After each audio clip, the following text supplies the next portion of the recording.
मैं तो घर के पूरा इज्जत के नाश कर दी।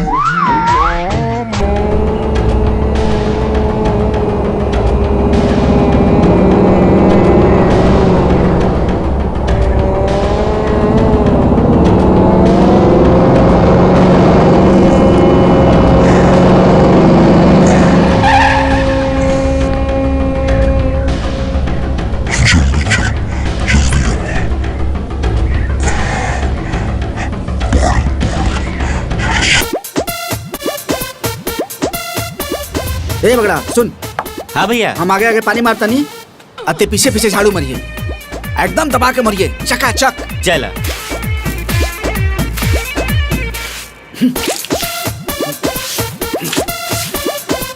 ए पागल हुए का खतर मार जाला, दबा के मार।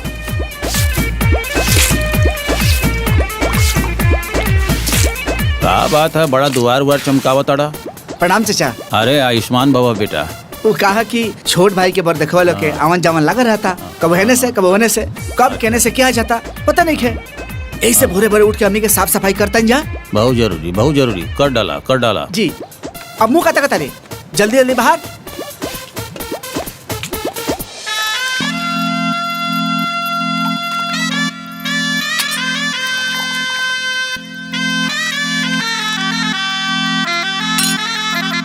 तरी फटाफट हमार पियर का कुर्ता सिल्क वाला निकाल दिया था और ललका पट वाला धोतिया। बाकी बाबूजी काल वाला कुर्ता तो रहुआ खाली एक घंटा खातिर नु पहनले रहनी।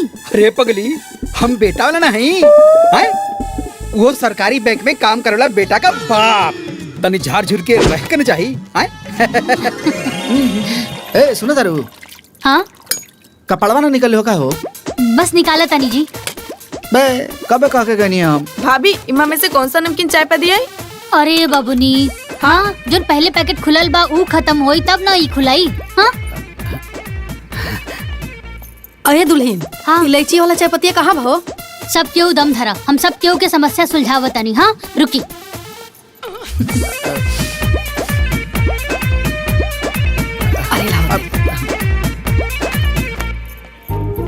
इली ई बैग में राउर धोती बा, राउर कुर्ता बा, सब कुछ बा। और अम्मा जी ई बा राउर इलायची वाला चाय पत्ती और ई रहल नमकीन। ई खुलल बा, पहले ई खत्म होई तब दूसर खुलाई जाई। सुनो सुनो। हाँ तारा माई के फोन आइल बा। माई के फोन? हाँ माई प्रणाम माई। खुश रहा बिटिया। कहाँ बाड़ू बबनी, आजकल तार फोनवे नहीं खेलागा। अरे का बताई माई, जब से देवर जी के सरकारी नौकरी लागल बा ना तब से छाल छील के रख देले बा। इतना बरतुआर लोग आवता कि दिन भर चाय नाश्ता बनावे में गुजर जाला। भैया बरतुहार लोग आगे बाड़े, 4 लोग बाड़े। ला बरतुहार लोग भी आ गए। अब हम जा तनी कपड़ा पहने। अरे माई सुनी ना, हम फोन करत तानी, बरतुहार लोग आगे बाड़े। अरे बाबूजी अभी ले खड़ा बनी रहुआ, जल्दी जल्दी जाई तैयार होई। अरे बाबूनी जल्दी जल्दी हाथ चलावा, बरतुहार लोग आगे बाड़े।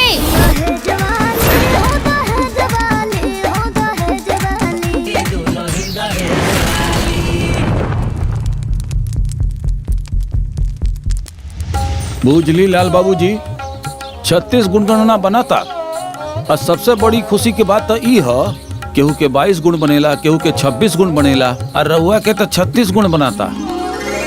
तो करी अपन बेटा के शादी खूब धूमधाम से। अरे बियाह कैल कोनो हलवा महाराज, सरकारी नौकरी में बा बेटा हमार, आउ हो बैंके के रोज करोड़ों रुपए गिनेला। कैशियर है कैशियर। रउआ का देव हम का लेब, जब भी फैसला होई तब न बियाह बात होगी। ले चाबी ले। बोली। अरे लेन देन के बात तो हम रउआ से कैले नहीं की। देखा गा माँ बाबू, यही गाँव में रघुनंदन के बेटा चपरासी है और त्रिलोकी के बेटा अस्पताल में कंपाउंडर है। लाखों लाख देता डन लोग। बाबूजी वो मदन काका के लइका रेलवे में स्टेशन मास्टर है। आ चुनमुन काका के लइका सरकारी कोटा चलावेला। ओकरी के तो दुनिया भर के मिला था, भर के। अब रउआ लोग बताई हम फोकटा में बिया कह दें? अरे महाराज, एक बार बिटिया के फोटो तो देख लें। लक्ष्मी बिया लक्ष्मी, आपके घर उजियार हो जाई। अरे महाराज, हर बिटिया अच्छा होले। हमार भाई का कौन बा?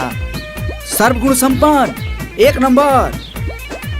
अरे सरकारी नौकरी वाला लड़का आजकल मिले तरसन बाबूजी। हैं? दिन में लालटेन लेके घूमे न तबो ना मिली। अरे मुंह मत देखी, सोची। मतलब बिया ना कल जाई। अरे करही खाती तपति होता नहीं। देखी रउआ लोग आपस में सलाह मशवरा कर ली, हमरा के कौनो तय नहीं खे। जब हमनी के बात जम जाई तब बिया हो जाए, ठीक है? अरे महाराज, ना मिलेला। हरल का प्रधान। हाँ, अरे रउआ लोग जाई और रउआ लोगन के आवे दी, ठीक बा ना? प्रणाम। आई आई आई आई प्रणाम।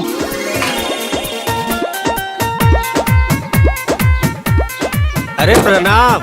आई आई। अरे शीतल, सुना तारू, जल्दी से चाय नमकीन तैयार कर दो, दूसर लोग आइल बा। सुना तारू, हरल का प्रधान जी दूसर बार देखवा लेके आइल बड़े। हम पहले ही देख ले रानी जी, यही से चाय तैयार बा। तारा मालूम बा, मारुति कार से आइल बा लोग, पैसा वाला पार्टी बुझाता। सुनी जी, केहू के आगे ना इतना झुकला के कोनो जरूरत नहीं है। हमार देवर जी इतना लायक बाड़े त लोग तो अइबे जेबे करी ना, आ दुआरी पे भीड़ तो लगबे करी। सही कहता रे तू। एगो बात कही, तू हऊ अनपढ़ लेकिन एकदम बात कर लो पढ़ल लिखल नहीं। का भैया, जब देखा हमेशा भाभी के अनपढ़ गंवार कहेला। अरे बबुनी, अब अनपढ़ बानी तो बानी। तोहारी ये बात हमरा बड़ा अच्छा लग रहा। चाय दे जल्दी। अच्छा सुनी जी, ये चाय नाश्ता ना जल्दी से बाहर लेके जाए, दुआरी पे हित नाथ के आदर कइल जाला। ठीक कहता रे तू। ली जल्दी से लेके जाए।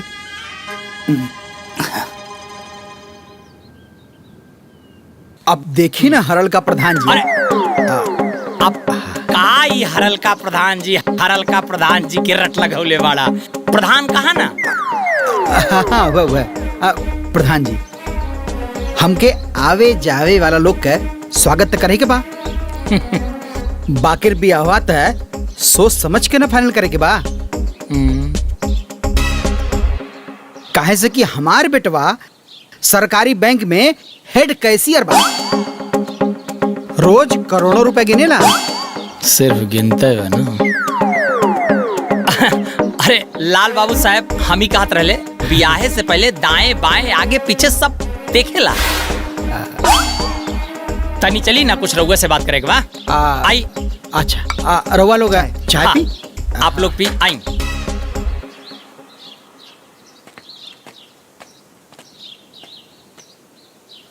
का दहेज दहेज के रट लगौले बड़ा? हाँ, का तो दहेज के चक्कर में ठगा जाइबा ना तो सारी होशियारी निकल जाई।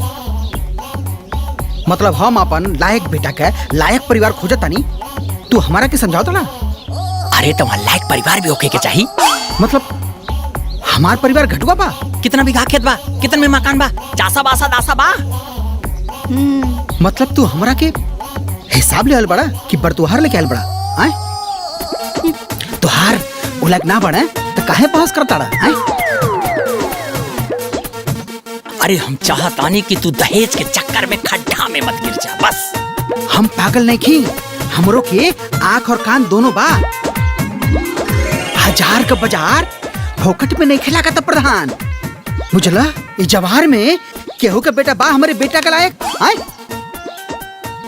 हमारे बेटा हेड कैशियर बा, वो सरकारी बैंक में रोज करोड़ों रुपए गिनता। अरे तो सिर्फ गिनता, रखत ना बा ना। रखिए प्रधान जी, देखिए जब एक दिन हमार बेटा बड़के घर में बहू लेके आई तब तू देखबा प्रधान। कर बड़के घर में बियाह करबा। जलन खोर कहीं का सब जरूरत देख के। चलो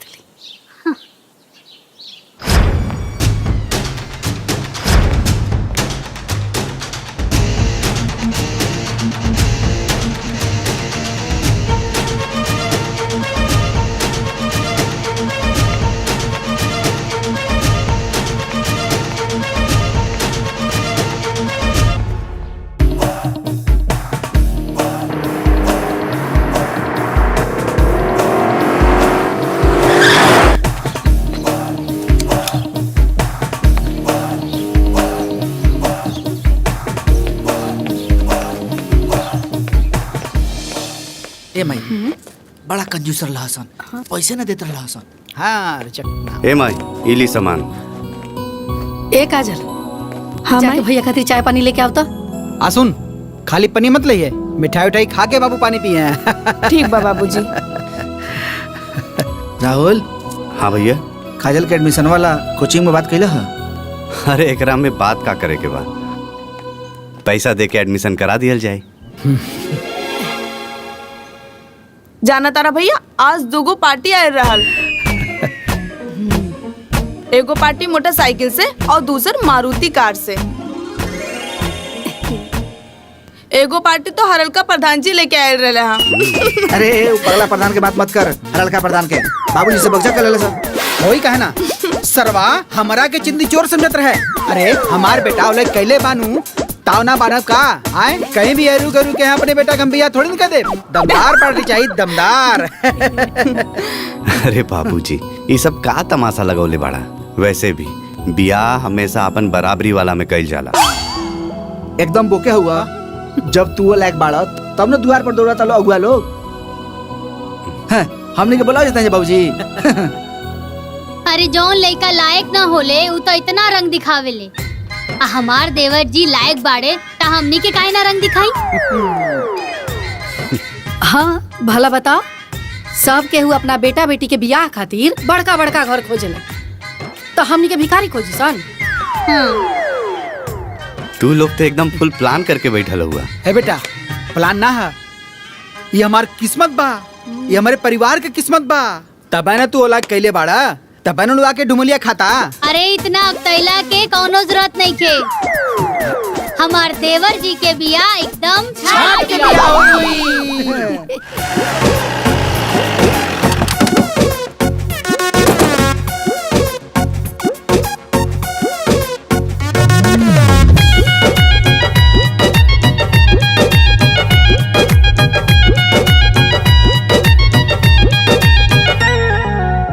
के हुआ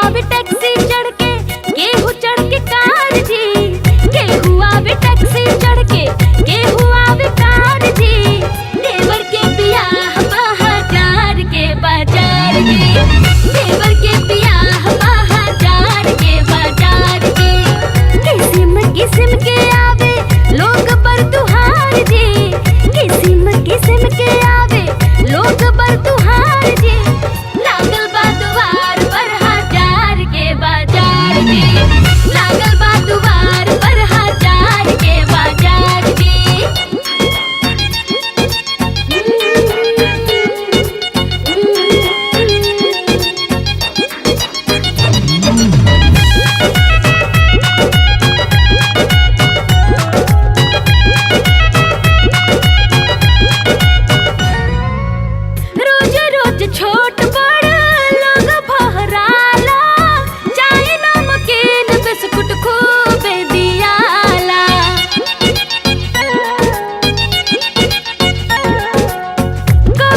गांव संभारे रहा तू लोग अपना जीत ले।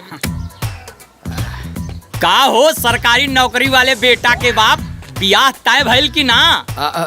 अब रउआ बताइए हरलका प्रधान जी। अरे मर्दवा, हरलका प्रधान बोलब जरूरी बा का? अरे रउआ प्रधान जी भी बोल सकेला। हाँ हुआ प्रधान जी। अब केहू आके कहता कि हमार बेटी पढ़ल लिखल बिया बाकिर दहेज नहीं खे, केहू आके कहता कि हमार बेटी सुंदर बिया बाकिर दहेज नहीं खे, केहू कहता कि हम खानदानी बाटी बाकी दहेज नहीं खे। अब रउआ बताई महाराज, जब बड़का बड़का घर का लोग हमारे घरे डेरा डलले बाड़े तो हम काहे छोटे घर में बिया करी? हमार बेटा बड़ा नौकरी में बा तो बड़े घर का पतो लाई।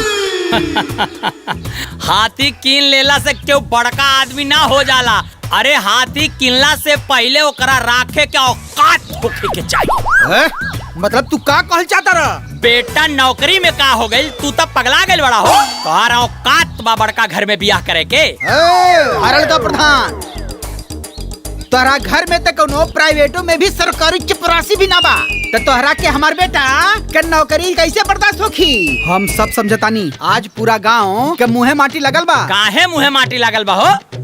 तोहरा कंगाली में एगो नौकरी का मिल गई, तू बड़का राजा बुझता रहा। अतना का भिखारी बानी? अरे हमारे दुआरे पे बड़का बड़का लोग आवता, हमार मान प्रतिष्ठा बढ़ता, ई तोहरा के कैसे बर्दाश्त होखी? कैसे निमन लागी? अब तू हमारा से बतियावा लग नहीं खे, तू भागा यहाँ से। तय भाग। अब मुँहवा गोबरा फेंक दे। हम तो कहीं लौटाई दे जौन बाटा इतना बड़ा। चला हो दिखा दे लौटायस बाटे। जब देखा हरलका प्रधान बोली।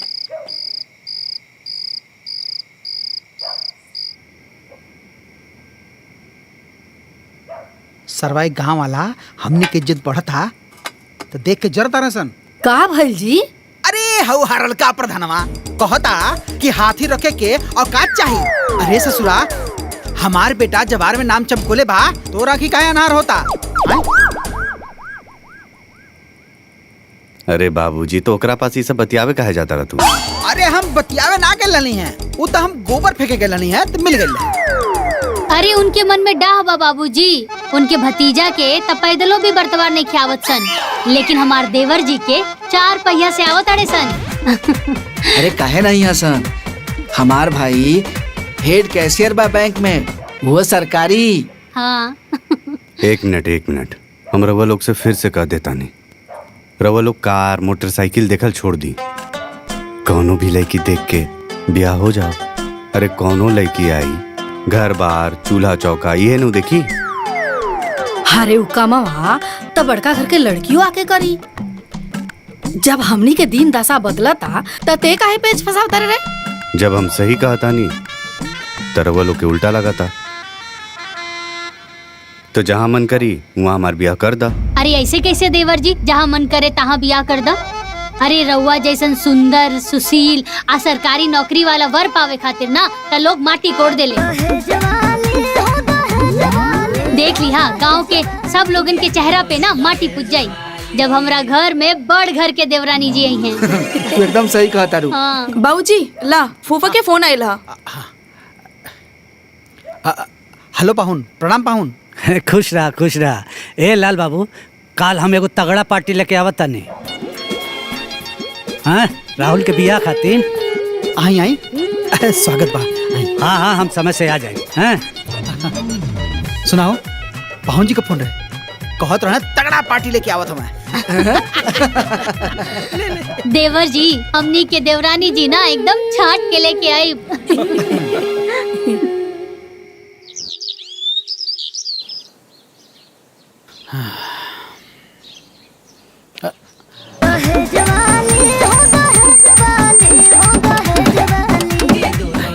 प्रणाम। नमस्ते। खुश रहा। नमस्ते। आई चले, बैठी। आई बैठी। यहाँ कहीं चंदन बाबू PWD में इंजीनियर हैं, और चंदन बाबू यहाँ कहीं लाल बाबू लड़का का बाप। चाय ली चाय। हाँ ले। ए अम्मा जी, दुल्हनिया के पापा तो इंजीनियर हवन। अरे इंजीनियर की बेटी हिया। ये दुल्हन अब तो हरलका प्रधानवा के मुंह में ना कोरिका पुता चाहिए। देखी, हमरा एक्के गो बेटी बिया, बहुत दुलार से पालन पोषण कैले बानी। अब हमरा के ओकर बियाह करे के बा। हम अपना तरफ से कोनो कसर न छोड़ब। अगर रउआ के तरफ से कोनो मांग होई तो बोली। बोला लाल बाबू, दिल खोल के बोला। तोरे बेटा के बियाह बहुत बड़ घर में करवावत बानी। अब हम का बोली आए, रउआ इतना बड़ इंजीनियर बानी, इतना धनवान आदमी बानी, अब रउआ शौक भी रखे ना, तो अब हम का बोली, रउआ बोल दी। लड़का तो हारा, तू बोलबा कि दूसर के हो। एक मिनट देखी, हमरा के ज्यादा लाग लपेट करे ना आवेला। रउआ एगो बात बताई, रउआ के गांव में सबसे ज्यादा दहेज कितना मिलल बा? 8 लाख मिल रहा है रामलाल काका के लिखा की। वो हमारे गांव में एक जने हम रामलाल, उनके 8 लाख रुपए मिलल है। तो हम रउआ के 11 लाख दे।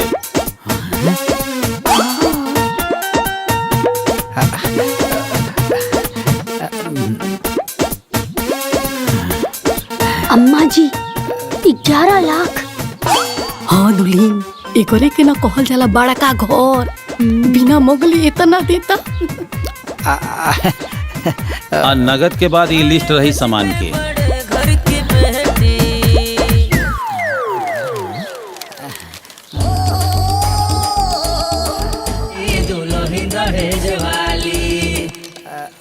लिस्ट तो बड़ा निम्न बा। आप देखी, सब तो ठीक बा, अब अमाउंटो सब ठीक बा। ये जब कार बा ना, अब हमनी के कार का कौन जरूरत बा? मोटरसाइकिल तो ही बगैर है, वही का रुपया दे देवल जाए। ठीक बा, आगे। और है कपड़ा धोए वाला मशीन, हमरे घरे हाथे से कपड़ा फिचाला, तो ओहो के जरूरत नहीं खे वॉशिंग मशीन के, ओहो के आप पैसा दे दो जाए। ठीक बा, आगे। और फ्रिज तक भी हमें मिल ही रहा है। और वैसे भी हम ठंडा पानी ना पीला, काहे से कि हमारा टांसिल बढ़ल बा, तब फ्रिजियो के आप नगद दे दो जाए। ठीक बा।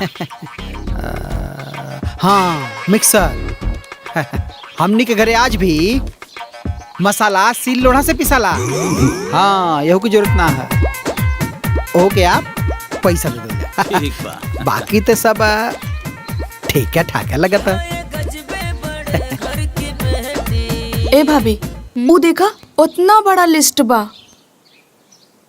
ता बियाह तय समझल जाओ। अरे अब यहू में कोनो शौक बका? अगर रउआ मन में कोनो और इच्छा हुई तो बोली। अरे नाना महाराज, रउआ तो हमनी के सोच से भी बेसिए देता नहीं। अरे सारा, तनी अपने मलकिनों से पूछ लेता कि उनके मन में का है। का हो? हाँ तो कुछ बोले के बा? ना जी, जब यहाँ लोग बिना मंगले इतना देता नहीं तो का बोली। अम्मा जी फोटो खातिर पूछी ना। ए जी, अरे दुल्हीन ना, लड़की के फोटो खातिर कहता रही। दा दा दा। ये अभी के बा, सबके दिखा दा। अब देखी ना, इतना जने आइल ना, इतना जने गइल ना, और कहीं भी बियाह तय ना भइल। हैं? रउआ पट से नहीं, चट से बियाह तय हो गई। एक कह जाला लिखन। तब आगे? अरे आगे का? रउआ मालिक है, रउआ अगुआ है, जैसे जैसे कहल जाई वैसे वैसे बियाह होई। और का? तो ठीक बा, हमन का दिन पता ही रख के तो आगे बता दे हैं। ठीक बा। चला ताली जा। प्रणाम। आई।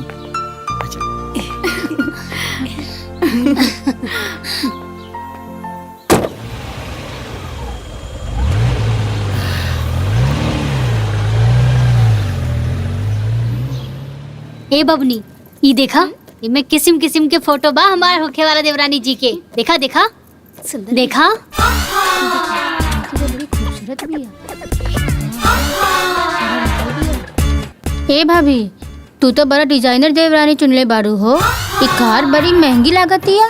अरे हमार होखे वाला देवरानी बाड़ी बड़ घर की बेटी बिया, कार बा ओकरा लगे तो कार के साथ फोटो ना खिंचाई का? ए भाभी, ये तो हीरोइनियन फोटो बा। हमार होखे वाला देवरानी हीरोइन नियन ना लागी त के लागी? ए भाभी, हाँ? ये तो गजबे फोटो बा हो। का हर फोटो में तू लोग नुक्स निकाला तारू? स्टैंडर्ड लोग ऐसे ही फोटो खिंचावे ले। जैया हमार भाभी आ जिए ना, ऊ दिन देखिए तू लोग आँख फाड़ के। अरे बबनी, वीआईपी घर के बेटी बिया, बहुत बड़ घर के बेटी बिया। अब ऊ ना ऐसे ही फोटो खिंचावेली। और पता बा, हमार देवरानी जी ऊ का ये पढ़ ले बिया। हाँ ये तू तैयारी कला। हाँ वो आई तो तारा का ट्यूशन पढ़ाई। अरे जाई जी, रउआ देख लिया कैसे वो हमारे हाँ, आगे देखे, पीछे देखे। रही। हाँ देख लिया। ए भाभी तिलक कहिया बा? अरे बबनी, बड़ घर में बियाह होता तब बड़ तरीका से ना होई। सारा व्यवस्था उहे लोग देखत अड़े। और पता बा सबसे पहले छेका होई, वो वीआईपी तरीका से।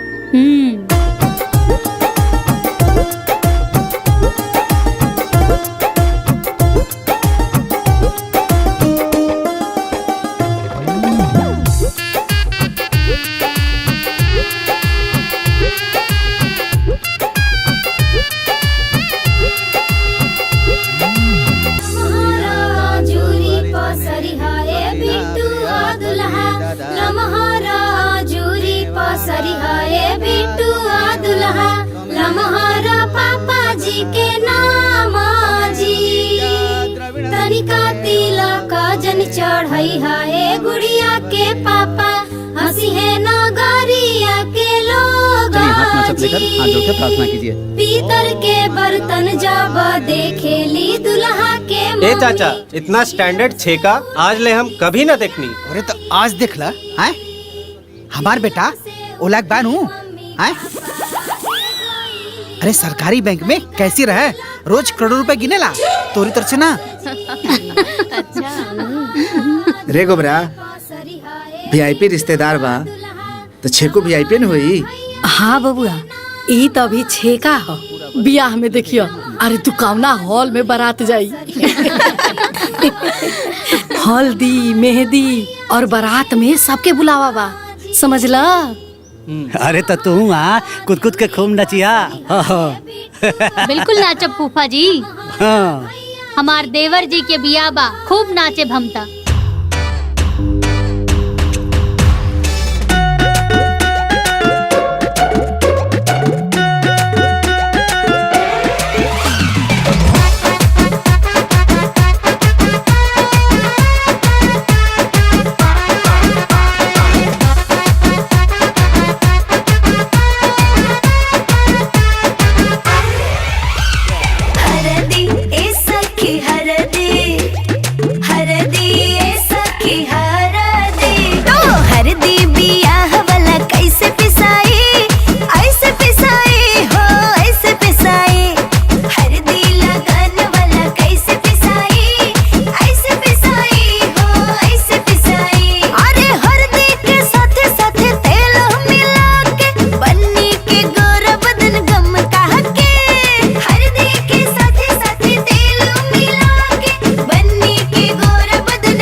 जितने में हदिया हथवा पे चढ़ी उतने खुशहाली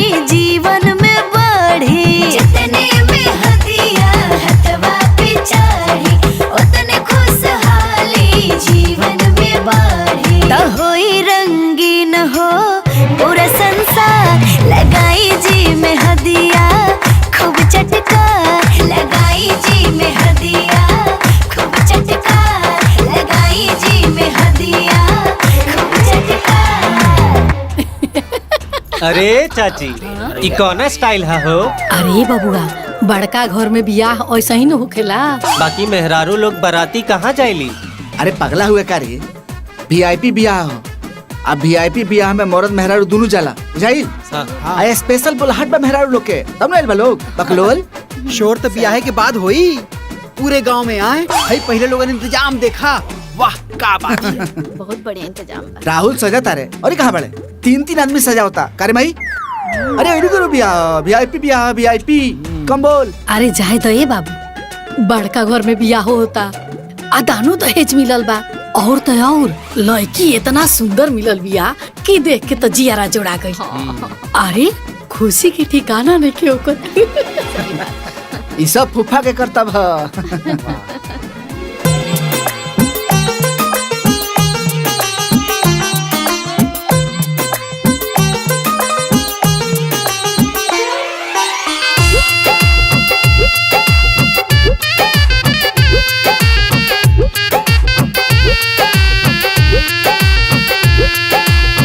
धीरे धीरे चलेली बाबा के दुलारी, धीरे धीरे चलेली बाबा के दुलारी, बर देखी मनावा मोहाला जी, बर देखी मनावा मोहाला जी, आज होता बरमाला जी, आज होता बरमाला जी।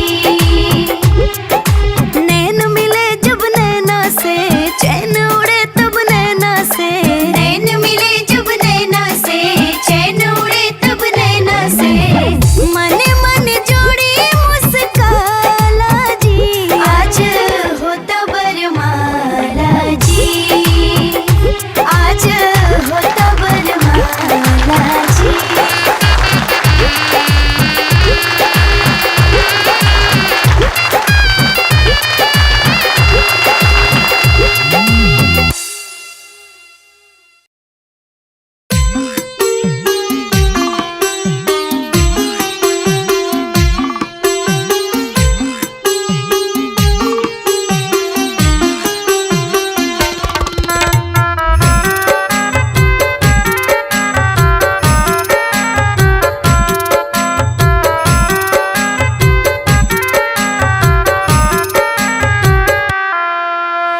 आज के रतिया बाबा जागल रहिया, आज सब चोरी हुई है हो, आज के रतिया बाबा जागल रहिया, आज सब चोरी हुई है हो, सबरे संपत्तिया बाबा चल रही है, गौरा बेटी चोरी हुई है हो,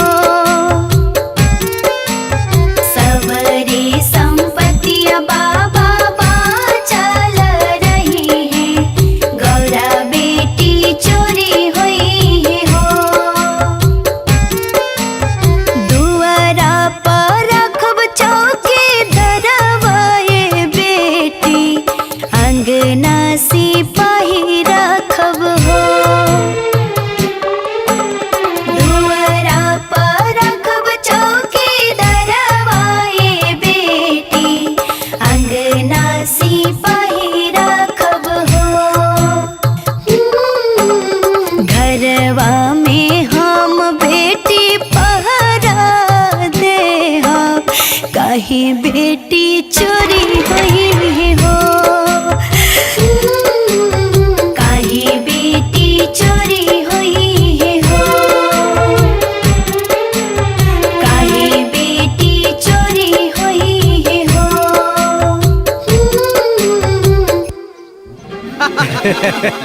अरे बाप रे बाप, हे भगवान, भाई देखा ना, भाई सबके खातिर कुर्ता, भाई सबके खातिर धोती, और तो और जितना बराती गए हैं सबके एक कंपनी का घड़ी सबके देले बा, हर बराती के देले बा। आहा, मन प्रसन्न हो गई। ऐसन बियाह कहीं देखने पड़ा लोगन? अरे महाराज, ब्याह के करौले अरे एकदम सुपर बार रिश्तेदारी, सबके खातिर अलग अलग व्यवस्था। सही बात बा। अरे मामा, एक नंबर के समधियान मिलल बा बाबूजी के। सही काला बेटा, एकदम स्पेशल। और तो और जे लोग देख के हमसे जरूरत रहे ना ओकरे मुंह पे करिखा पोता गेल होई करिखा। तनी सुना 4 ठो मिठाई ना भेजवा दिया ओकरे के हम। जब मिठाई का स्वाद चखी ना ओके अंदाजा हो जाए कि कैसन घर में बियाह भइला। अरे बेटा अगर इतना अकल हो तब प्रधानी न जीत जात। सही कहते सही कहानी। मालूम है पापा जी माई खूब उर्दू कैलस एकदम गर्दा। अब रहुए सब बताई हमनी के तो ठहरनी पुराना जमाना के हमनी के का पता बा कि हल्दी कैसे होखेला, मेहंदी कैसे होखेला और हईबर माला। अरे बड़का बड़का में होइबे करेला। ए राहुल कमाई तू बड़े घर के बेटी का सास बनिए गई लो। आ तू ससुर महाराज। ए काजल। हाँ बुआ। तनी एक गिलास पानी लेके आवा, बड़ा जोर से प्यास लगल बा। ठीक बा, लेके आवा तानी।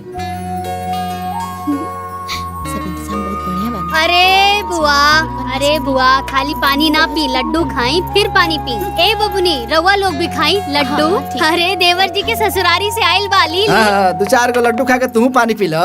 ऐसे कि ब्याह में नाच नाच के देह में कमजोरी से आ गई हुई। अब ऐसी मत बोली, घर में भवे आ गइल बा, अब डायरेक्ट आंगन में आवल छोड़ दी। ए फुआ देखत रे छोट भाई के ब्याह का भइल, हमरे घर में हमरा पर नो एंट्री के बोल लग गई। नींबू पानी पुराना रीति अब रिवाज। खड़ा का बनी, जाई ना दुआरी पे। अरे जाता नहीं तो नहीं कर लोगन। अब जाए तो दुल्हन तोहू के आराम मिल गई। हाँ मामी 2.5 साल से नैहर ना गइल रहनी, अब छोटको आ गइल बा तो 10 दिन खातिर नैहर होके आई।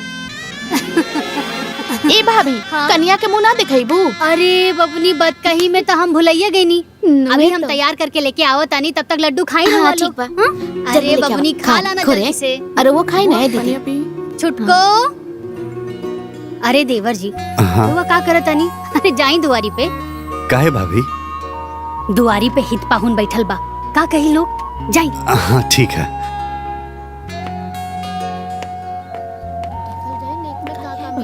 हे बुआ वो देखो भैया कुछ कहा तारे। अरे लड्डू उड्डू खा लोगन। हाँ हाँ खाई बुआ। ए छुटको सुना ना, जल्दी से तैयार हो जा, गांव के कुछ लड़की लोग आइल बा मुंह देखे खातिर। दीदी मूड नहीं खे। फिर आके आराम कर लिहा, अभी जल्दी से तैयार हो जा। हाँ हम कहनी ना हमार मूड नहीं खे। तनी जाके चाय बना के ले आई।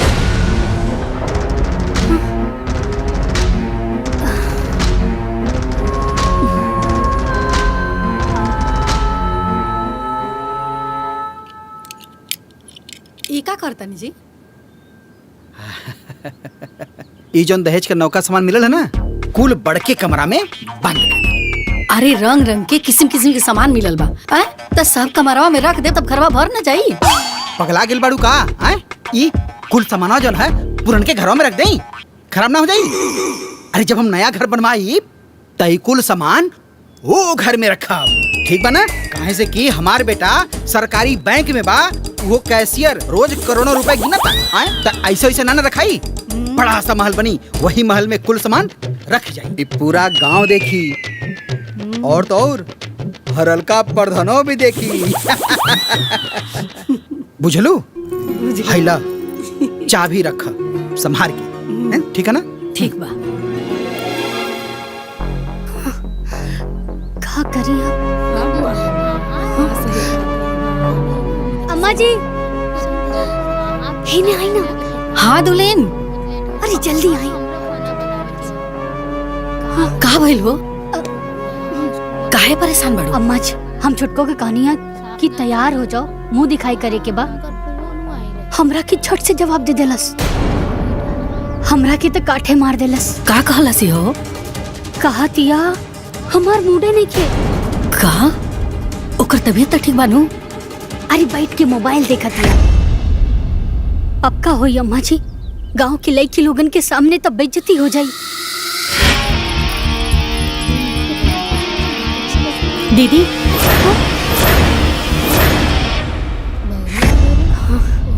का भइल चाय के? हाँ, हम कब से वेट करत आनी। थोड़ा जल्दी बना के दे दी। हाँ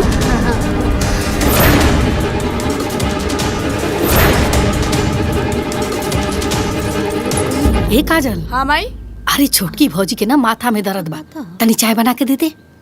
अच्छा देत बानी। चलल जाओ का? कुछ लाज शर्म नहीं का? ए भाभी, नई कन्या के तबीयत तो ठीक बनू? वो का बाना कि बड़ घर के बेटी बिया, चाय पिए के आदत बा। रवा लोग बिहाने आइम, हाँ अभी जाई। ठीक। हाँ ठीक बा, चलो बिहाने जरूर रही लोग। हाँ चलिए बुआ। चलो बहन। आपकी चाहिए जैसे जीत लेगी हरलका प्रधान के बदनामी हटाई देगी। अरे कहाँ गई रहलू बच्ची लोग? दुल्हनिया देखे गल रहनी हरलका प्रधान चचा। अरे प्रधान चचा भी कह सकेलू, अब हरलका प्रधान बोलब जरूरी बा का? अच्छा वो है कन्या देख के आवता नहीं। अच्छा का सही उ दोनों बड़का घर के आई? तबे तो वो बड़की पतोहिया से चाय मांगतिया, वो भी अंगना में खड़ा होके। अच्छा और काका भाई? अरे चाचा, कन्या अंगना में खड़ा होके कहतिया हम कब से वेट करत तनी, चाय अभी लेना आई। अच्छा हाँ चाचा, सभी लोग लजा गए। चल रे नया जमाना के नयका पतोही है। हम कहनी है कि दहेज के चक्कर में ठगा जाइबा सरऊ, लेकिन ना हमसे अंग्रेजी बतियावत रहे। कंजूस मक्खी चूस। बेटा के बियाह में तक दीवाल में रंग लगा न पहले, आज तक पपड़ी छोड़ता। बेटा नौकरी का पागल सकरी तो फूल के हनुमान जी हो गईलन, अपने औकात से बाहर चल गईलन। हाथी सब केहू कीन सकेला, लेकिन ओकरा राख ना सकेला। भोगा सारे अबे और भोगबा जब आइबा हरलका प्रधान जी तब तो का हम बताई। चलो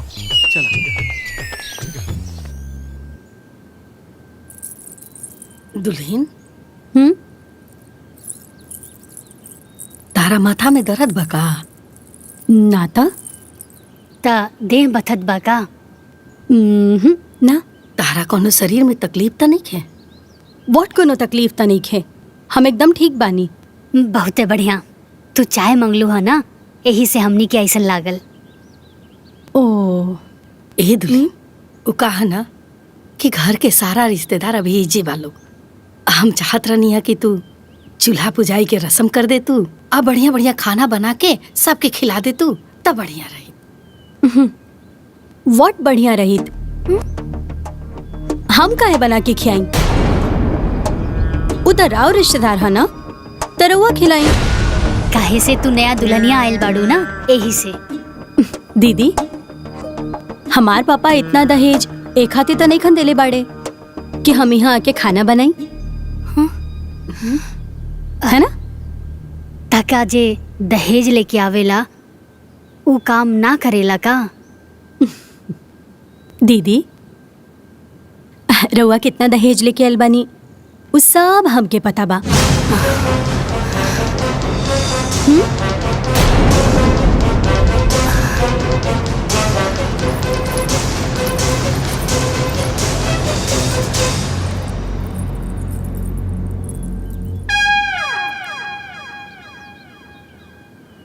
ए अम्मा जी, वो कैसन बोलत या जी? अरे उता ठीक बा, अब ई सोचा कि इज्जत रही कैसे। माई, फूफा के बुला के पूछल जाए, ऐसे घर में कैसे ब्याह करा देनी? पसंद तो हमनियों का न कले बानी सन। अम्मा जी, अगर घर के इज्जत बचावे के बा ता लोग से झूठ तो बोले की पड़ी ना। ए दीदी, कन्या के चूल्हा पूजन करवा देती तो हमनियों के अपना घरे दुआरे चल जाइब जा। अब कितना दिन चूल्हा पुजाई के इंतजार करबू? काहे दीदी? का है ना मामी जी, सब घर के अलग अलग नियम होला। छुटकी के घर वाले कहवले बा कि 1.25 महीना ले छुटकी चूल्हा ना पूजी। काहे? अब सबके ना सहाला ना। ना ओसे का भइल? अब ई सब खातिर केहू के घर के नियम तोड़ल ठीक नहीं खेलो। 1.25 महीना बादे चूल्हा पूजी। हमनी के तो आना जाना लागल रही दीदी, अब कब ओकरा हाथ से बनवा के खा ले हल जाई। हाँ मामी, 1.25 महीना के तो बातें बा, सब केहू के बुलाई, आ रउआ के भी आई के बा। ठीक बा। अच्छा चलिए चलो।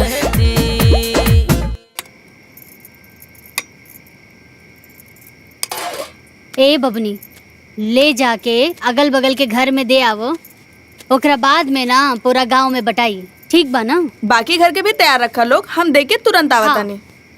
लेके जा जल्दी से। ए अम्मा जी, और केकरा घर में जाई? ए दुले, जेकरा जेकरा घरे भेजे के बानू ओकरा घरे भेज दा। अरे हमार तो एकर बुद्धि विचार व्यवहार देख के ना गाछी पे के चढ़ल मन भुइया गिर गई। का हो घर भर गई ना? भौर भर गई। अब इज्जत बाचे तो जानी का? अरे का बताई हम रउआ के, हियाज के आइल कनिया चुटुर चुटुर जवाब देतिया। का बोलतिया? का बताई बाबूजी कि का कहतिया। अरे मुंह दिखाई के भइल त कहतिया हमार मूडे नहीं खे, और जब चूल्हा पुजाई के भइल त कहा तारी कि हमार पापा जी इतना दहेज खाना बनावे खातिर थोड़े ना देलन। ऐसा कैसे? त जाई जाके पूछी। माई अरे हाँ बबुआ, पूरा शादी बियाह रउआ लोगन के मर्जी से भइल बा। रउआ लोगन खुश तो बानी ना? अरे हाँ बेटा, अब खुश ना रह जा तो कब खुश रह जा? लाखों में एक समधियाना मिलल बा, अब करोड़ों में एक पत्तो मिलल बिया। देवर जी हमार देवरानी ना एक नंबर बाड़ी। अरे रउआ एजा का करत बानी, जाई जाई आराम करी।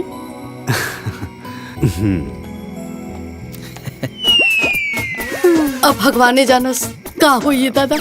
अरे कुछ ना होई, अभी नया नया बिया, सिस्टम समझ में आई, सब ठीक हो जाई। ठीक है ना? हाँ? ए अम्मा जी ठीक हो जाई ना? भगवान जानस सुधरी की ना।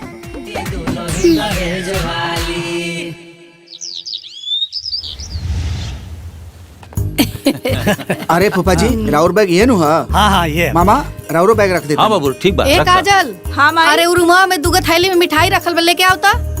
ये देखी ना, यही नु। हाँ हाँ, एगो फुआ खातिर हा, एगो मामी खातिर। गाड़ी में रख देता नहीं। ठीक बा? इली अम्मा जी। ए लाल बाबू, मोच ऐठ के पूरा गांव में घूमिया, तोहरे बेटा का ऐसा घर में बियाह करा देले बानी। अरे भोरही गांव में 4 फेरा लगा के आयल बानी। बहुत फास्ट हवा मर्दवा। अम्मा जी छुटकी के बोल दी पैर छुए के। ए दुल्हन, हमरा डर लगता, हम ना बोलो। देवर जी के बोल दी। राहुल, सब केहू जाता लोग।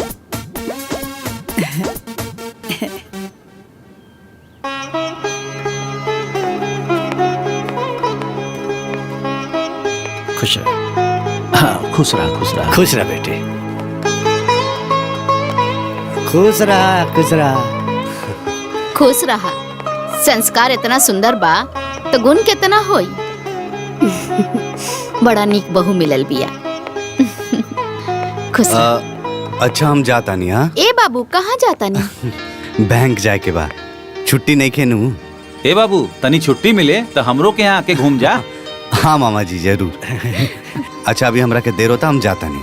हाँ ठीक। हमनियों के बहुत लेट हो जाए, अन्हार होता। चला हाँ, जाओ ठीक जल्दी। बा, चला तनी। ठीक। हाय लाल लोग हो, चल जल्दी चला। चला लोग जल्दी चला। आवा।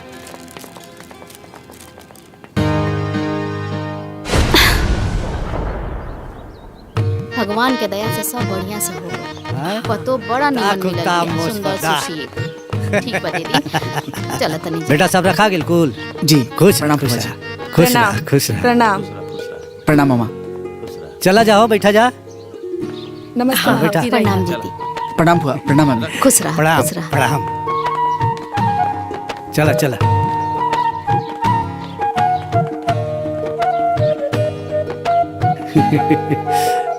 ठीक बा फूफा जी, पहुँच के फोन करे।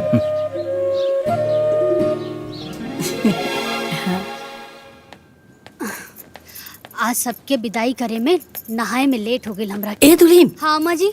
अरे आज देख लू कितना संस्कारी नियन आके सबके पैर छुलसिया। हाँ अम्मा जी, भगवान के कृपा बा की इज्जत बाच गई। भगवान करस ऐसे ही ओकर अकिल बुद्धि बनल रहे।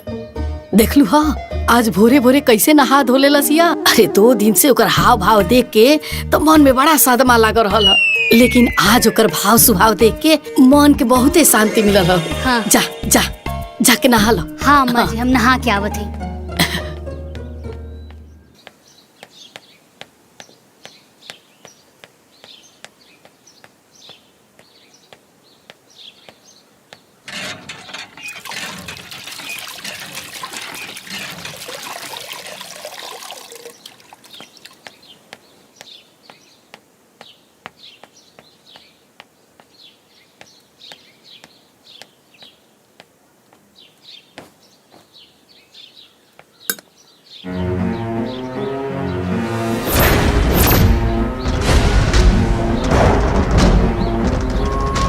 जी, अम्मा जी, अरे हेने आई ना। का भइल हो? हाई देखी। अरे पसारे भुला गइल होई। अरे ई बिना धोले बा अम्मा जी। हाँ रुकी, हम उनका से पूछ के आवतनी। ई कौन चाल है कि बड़ जेठ हो के उनके कपड़ा धोई का? उनके पापा जी के नौकर ना हूँ ना। अरे ऐसा बात नहीं किए, हमारे पतो ऐसे नहीं के कर सकत। बुझा था उ धोवे खातिर भुला गइल होई। अच्छा ठीक बा, त अब होई का? अरे दुल्हीन हम जाता नहीं ओकरा समझावते ना। चला आवो लोग। आवा लोग मतलब रहो अकेले जाई समझाई ना। दुल्हीन तू हमारे साथे चलबू त तनी हमरे हिम्मत बन रही ना। पक्का बा कि धोए भुला गइल होई। बात तो ऐसे करत आनी जैसे बड़का सियार आ गइल हो घरवा में। चली। हाँ चला।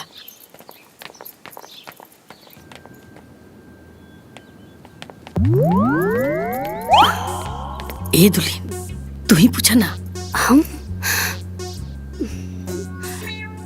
छुटको। अरे का भइल? छुटको शायद तू नहा के ना अपन कपड़ा सही छोड़ के आ गइलू। अच्छा, अरे दीदी वो धोए खातिर बा। त चल के धोला। हम काहे धोई? हाँ? काहे की राउर कपड़ा हा? अरे ओसे का भइल? हमार पापा हमरा से कपड़ा धोए खातिर, बर्तन धोए खातिर, झाड़ू पोछा लगवावे खातिर, एक खातिर वालों के दहेज थोड़े ना देले बाड़े। अब समझ में आई ना? का समझ में आई? अरे दुल्हीन तार पापा इतना दहेज एक दिन थोड़े ना दिले बने। तू आके एजा कपड़ा धो काम करा। छुटको त फिर तहार कपड़ा के धोई? ला रवा लोग। जेठानी को टेंशन ये दे रवा लोग। ठीक बा। ससुरा वालों को भाव नहीं दे। अरे बाप रे बाप, अब का करी? ए दुल्हीन बुझा था कि एकरा माथा पर भूतवा चढ़ गई। दादा देख लो सुटर सुटर जवाब देतिया। आज भैया के आवेदा इनके नाटक सब बताई हम। चुप कर, मारा बैसन थप्पड़ ना मुंहे लाल हो जाई। इजुन करत आरी ओकरा के बतावल ना जाई।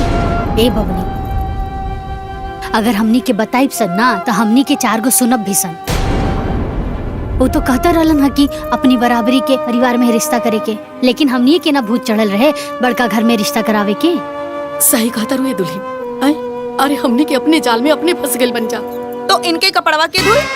ए बेटा उ तोर बड़ भौजाई ही है ना, तू ही धो दे। हम ना धोए। जय दलो हम ही धो दे। अम्मा जी रिश्ता तय करावे में हमहू तो रहनी ना। रउआ रहे दी, हम धो देतानी।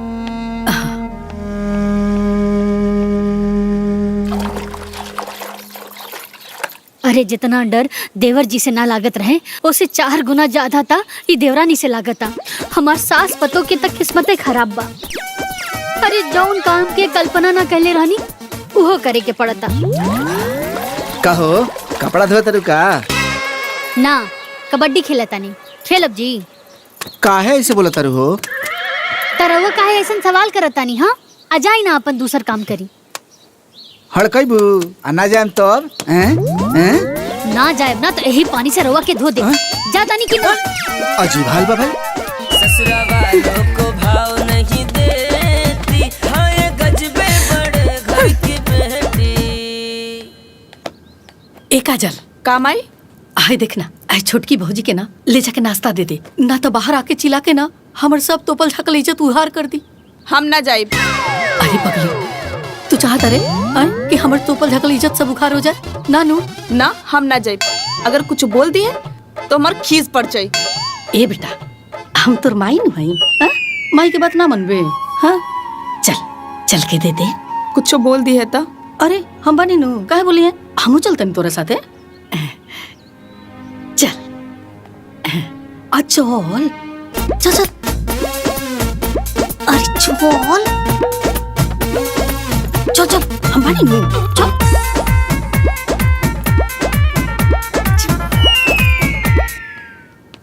भाभी नाश्ता। नाश्ता में का बनल बा? पूरी सब्जी। छी पूरी हई सब्जी मॉर्निंग में के खाएला? हमरा सूट ना करेला। हमरा खातिर दही कचौड़ी लेके आई। बाकी बनल तो इहे बा। व्हाट? बनल तो इहे बा। हम कोनो जानवर तो नहीं खी कि हमरा के जॉन ऑफर होके हम उहे खाए, है ना? हम का करी भाभी? व्हाट? तो हम का करी भाभी? जाई जाकर बना के लेके आई दही कचौड़ी, सिंपल। काहे कि हमार पापा एक हाथे दहेज तने खन देले बाड़े कि इहे खाए के बा तो इहे खाए के बा, ऐसे ही रहे के बा तो ऐसे ही रहे के बा, है ना? बड़ घर में शादी करे से पहले सोच लेवे के चाहिए ना? हाँ, अब सोच का रहल बानी। जाई। हेलो। हाँ भाभी। दही में शुगर डाल के लेके आई। ओके?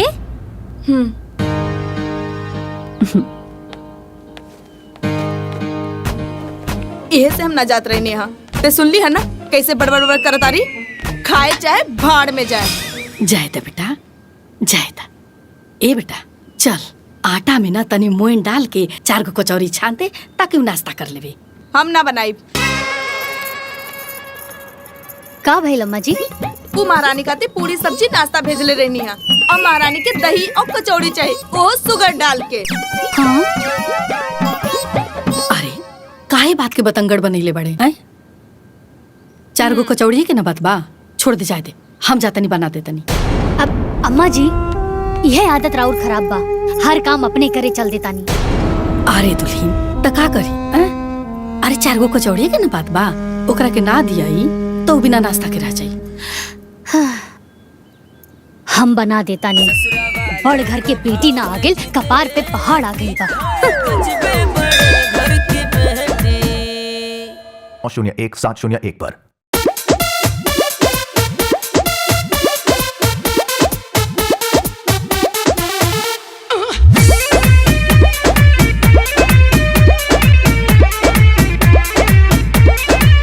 लेके आइली दहेज साथे पलंग कुर्सी मेज नई हर से।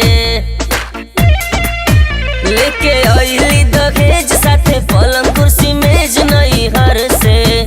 एकर देख के पुटानी सब कर बढ़े परेशानी। ससुरा वालों को भाव नहीं देती, हाँ ये गजबे बड़े घर की बेटी। ससुरा वालों को भाव नहीं देती, हाँ ये गजबे बड़े घर की बेटी।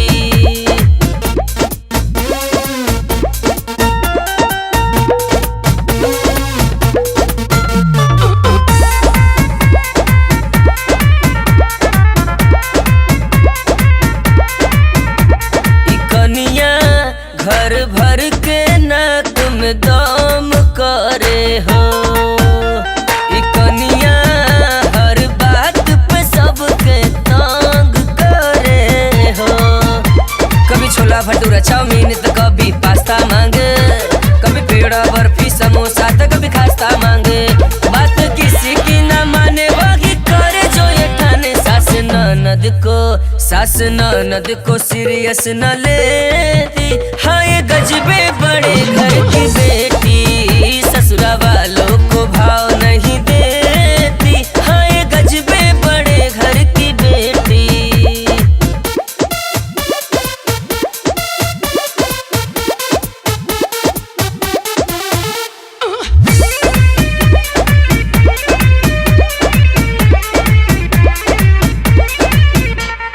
कनिया बड़का घर के रुबाब दिखावे। कनिया दहेज के हिसाब बैठावे। बोलो, कभी जूस मांगे कभी लस्सी तो कभी मांगे पिज्जा। करे अलग अलग फरमाइश सबका हुआ नतीजा। चाहे बड़ा हो या छोटा असर कुछ भी न होता। जेठानी को टेंशन ये देती, हाँ ये गजबे बड़े घर की बेटी। ससुरा वालों को भाव नहीं देती, हाँ ये गजबे बड़े घर की बेटी। बाप रे बाप, खतरनाक है ये तो।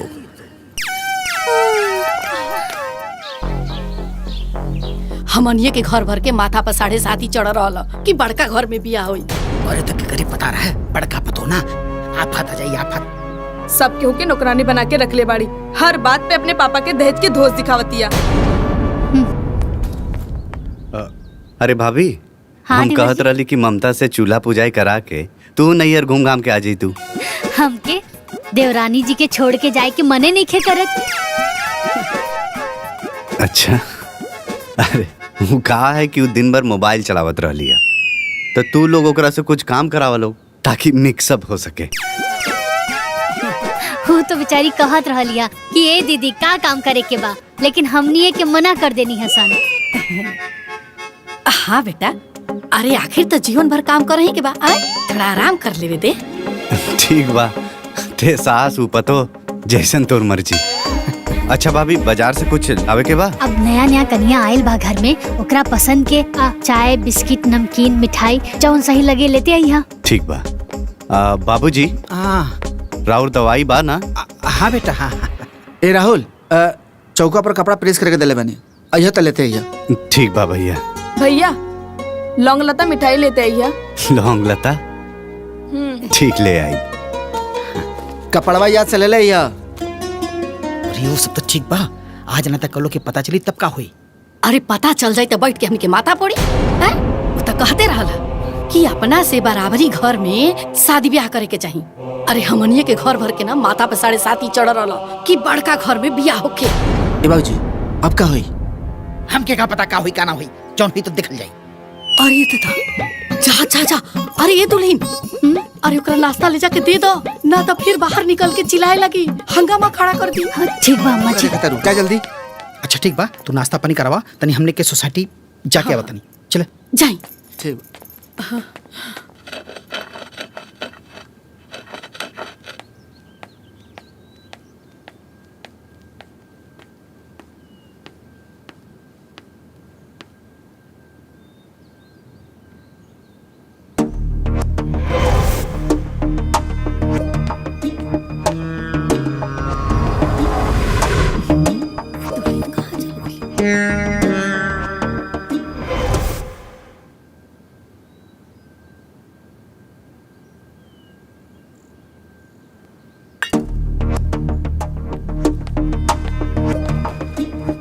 अरे काजल। हाँ माई। छोटकी भाभी के देखले हा कहाँ बाड़ी? हमके का पता कहाँ बाड़ी? हमेशा उल्टे बोलत रहले। ए बड़को, छोटकी के देखलू हा? ना अम्मा जी। ए चाची, छोटकी भौजी ऊपर नाचा तारी। का? हाँ। ए बड़को, अरे का करे लागल को? में घंटी हिलावे पड़े।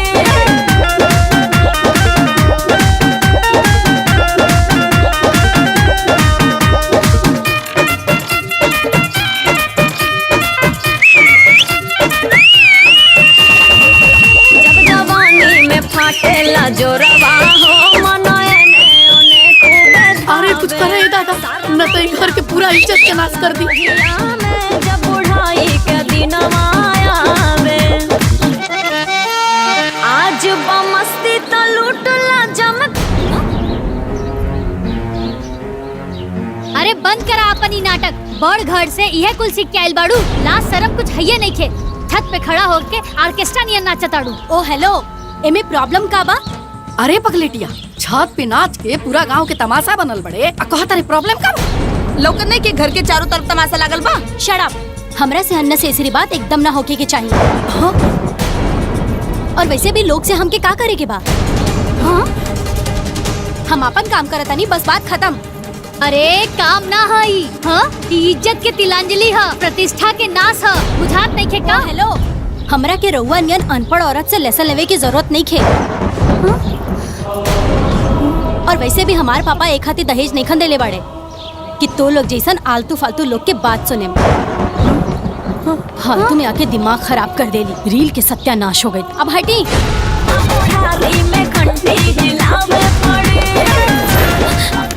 बेहाया बेशरम, उतर नीचे। चल उतर नीचे, उतर नीचे, उतर नीचे, चल उतर नीचे, उतर नीचे। ढेर दिमाग खराब हो गया भाई। तू लोग का तमाशा देखा तारा? भागा यहाँ से, यहाँ तमाशा लगल बा, भागा यहाँ से। भागा। चलो भौजाई के संभाला, हमनी के कहा तमाशा देखत नहीं जाए।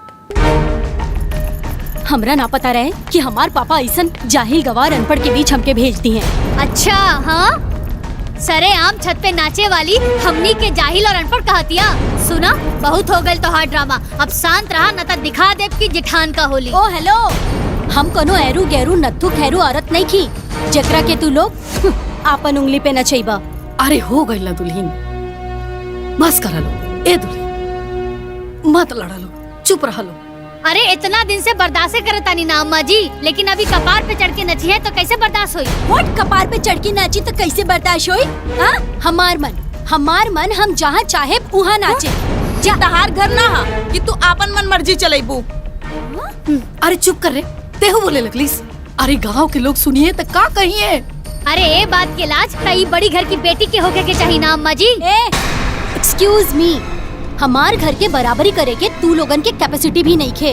और वैसे भी हमार पापा तू लोगन के औकात से ज्यादा दहेज एक हाथी देले बाड़े कि तू लोग हमार गुलामी करा।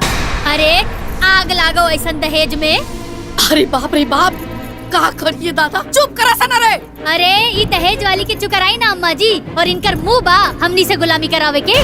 व्हाट, मुंह बा गुलामी करावे के? ई बात ना दहेज लेवे के पहले बोले के चाहत रहे। अरे झुटकी दुल्हन, हम तो हाथ जोड़ता नहीं, चुप कर। अरे काहे सरेआम हमनी के इज्जत में आग लगाओ तभी। अरे अम्मा जी, रवा एकरा सामने काहे हाथ जोड़ता नहीं? अरे दुल्हन, तेरे सामने हाथ जोड़ता नहीं। तू ही चुप हो जा। माई देखत नहीं के इनका के आपन दहेज के कितना घमंड बा। हाँ, अरे वो है दहेज के घमंड में तई पगलाइल बिया। एक्सक्यूज मी, पगलाइल नहीं की। तू लोगन के ना बकबक और बकवास से हमार दिमाग हैंग हो गइल बा। शांत शांत, ठीक बा। अम्मा जी, हमरा के अनपढ़ गवार जाहिल लोग से बात करे के नहीं खे, ठीक बा? हमके चाय चाहिए। हाँ? हमरा के चाय चाहिए, बड़ी आई चाय वाली। हाँ?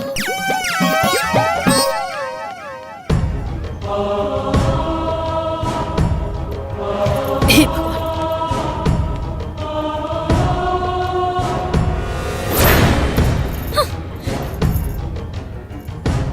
हम का करिए दादा? हमरा घर के मर्द सब कैसे मुंह दिखाई असन गांव में? एकरा के चाय दे दी तेकर मन ठंडा हो जाए। मत बनाई अम्मा जी चाय। अरे दुल्हन, काहे बखेड़ा खड़ा करता रू? बना ले बेदा, चाय पी तो का जाने ओकर माथवा ठंडा हो जाए। हम कहा तानी ना, चाय ना बनी त ना बनी अम्मा जी। त तू ही बना देना। हम ना बनाए भा, बहुत घमंड बना ओकरा के अपन दहेज के ऊपर, वही दहेज से बनवा लेस।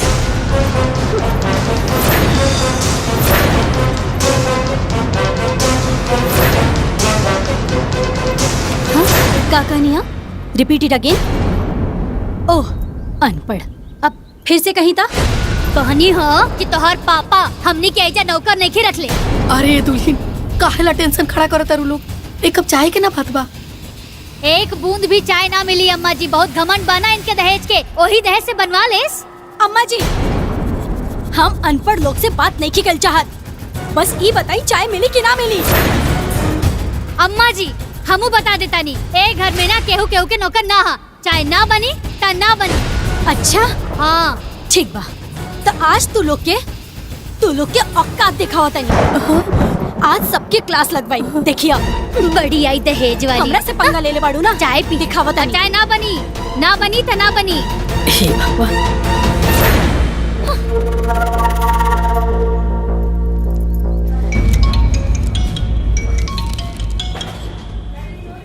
हाँ, हेलो। कहाँ बानी रुआ? बैंक में। देखी, रउआ घर के लोग हमरा खाती चाय नहीं बना के देत। अरे तो तू बना ला। व्हाट, तू बना ला? हमार पापा एक हाथी दहेज दिल बाड़े का कि हम अपना खाती खुद चाय बना के पी। देखा, हमके नहीं मालूम, या तो रउआ बाजार से चाय लेके आई या तो खुद आके हमरा खाती चाय बनाई। लेकिन हमरा के चाय चाहिए तो बस चाय चाहिए।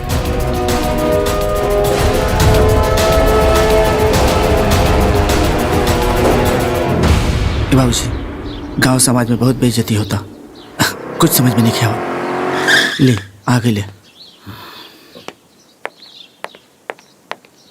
बाबूजी, का भइला? भैया घर से फोन आयल रहे, का बात बा?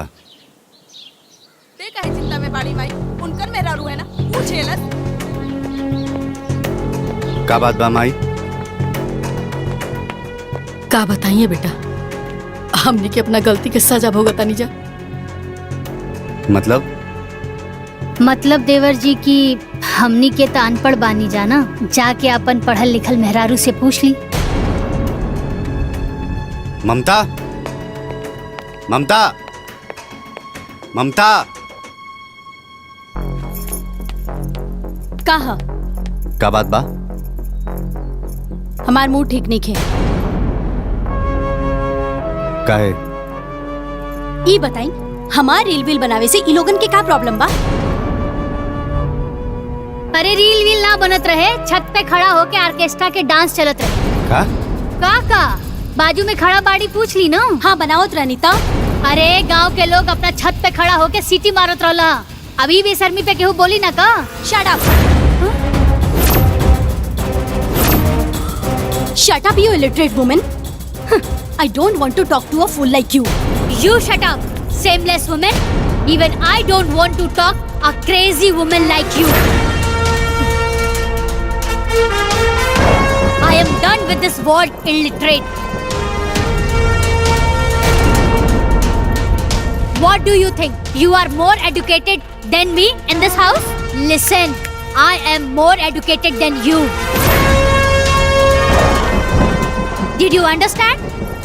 अरे तोहरा से ज्यादा ही घर में पढ़ लिख के आई नहीं, लेकिन अनपढ़ बन के रहनी ताकि हमार कम पढ़ल लिखल पति के मन में हीन भावना ना आवे।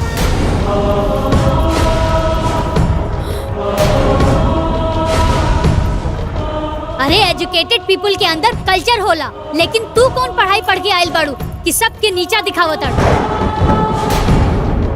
जहिया से तू आयल बाड़ू तहिया से तोहार जूठा थाली धोवत बानी सन, एकर कपड़ा धोवनी हम, आपन बेइज्जती बर्दाश्त करत बानी सन, सिर्फ और सिर्फ एक खातिर कि ई घर के प्रतिष्ठा बनल रहे और तोहार पापा जी के मान सम्मान बनल रहे।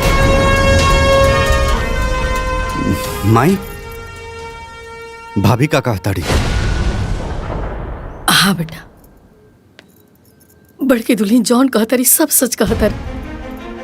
अरे मुंह दिखाई से मना कर देली, चूल्हा पुजाई से मना कर देली, रोज नया नाटक इनकर, हमने के हर नखरा इनकर झलत रहनी जा, हर बेइज्जती साथ रहनी जा, ताकि इनका मन में शांति मिल जाए। लेकिन तब वो अरे तो ये बात तू लोग आज तक हमरा के बतावलू काहे ना? डर से बेटा, डर से। काहे से तू मना करत रहला ना कि बड़ घर में बियाह मत करा, लोग अपना बराबरी में बियाह करे के चाहिए, लेकिन हमने के तार बात ना मननी जा। अरे हमने के का पता रहे कि ऐसा बड़ घर से विपत पतो उतार ले जा। ओ हेलो, का विपत पतो? हाँ, का विपत पतो? हमार पापा दहेज एक खाती नेखन देले बाड़े कि हम नौकरानी बन के जग काम करी। इतना दहेज देवे के मतलब कि हमके नौकरानी चाहिए ना, ता अपन बाप के दहेज के नौकरानी बनावा। तो वो लोग का करे? ममता चुप। व्हाट चुप? हाँ व्हाट चुप? फिर वही बात, मारा एक थप्पड़ ना, दिमाग होश में आ जाए, समझ लो। इंसल्ट? हाँ, हमार इंसल्ट? अब हम एक मिनट एक घर में ना रहा, एक मिनट भी ना। हाँ जा, निकला। ओ हेलो, ऐसे कैसे जाई? हाँ, ऐसे कैसे जाई? जितना दहेज लेके आयल बनी ना, एक एक रुपया हमके रिटर्न चाहिए, ओकरा बाद हम जाई।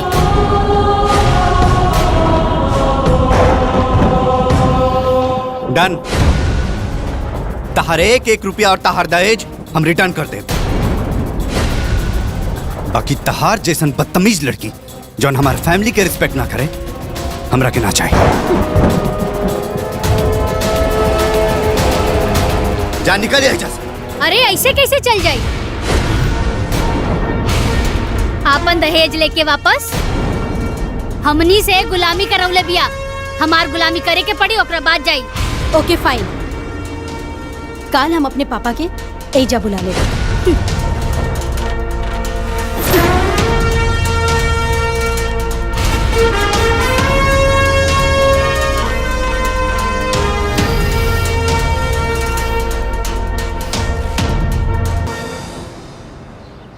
का खरीदे के बा? एक ठो झुमका खरीद दे अरे हम। झुमका तो एक ठो खरीदले हाँ। रहनी ना पिछला महीना तो में। खरीद दे अपना फिर से। अरे तू हो ना।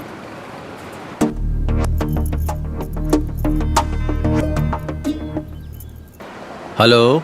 हाँ पापा। हाँ हाँ बोल बेटा। रुआ काल के काल यहाँ आई।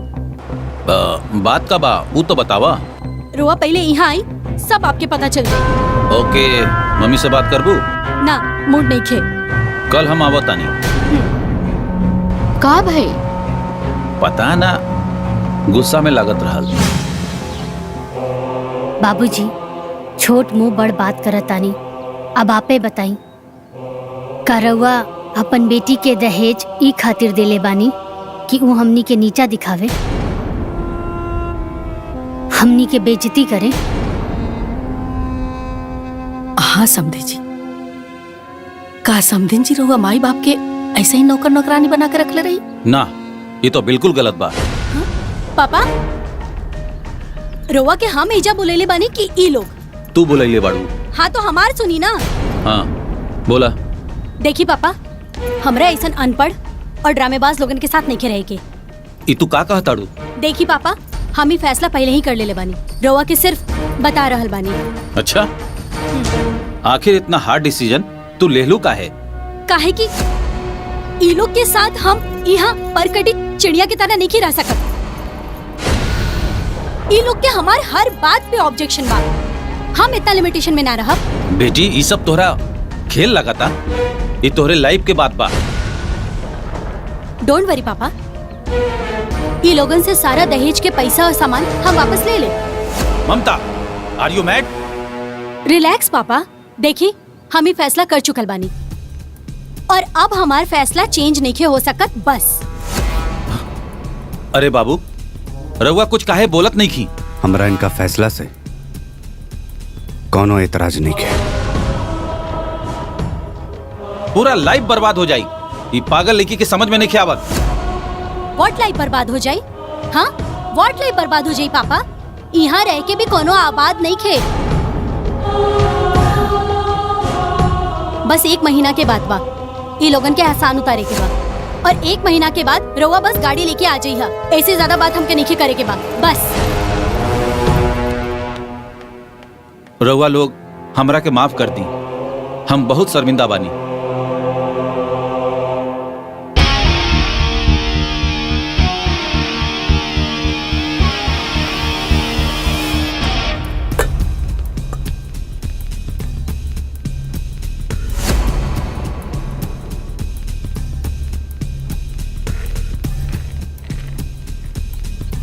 चलो ठीक बा, सामान तो सब ठीक बा, कैश?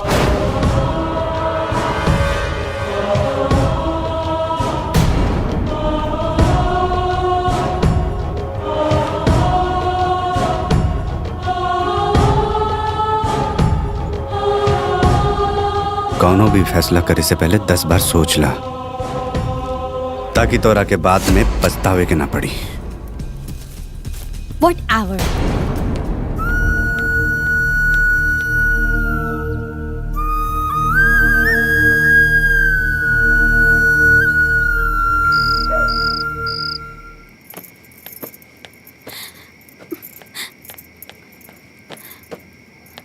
ये सब का होता?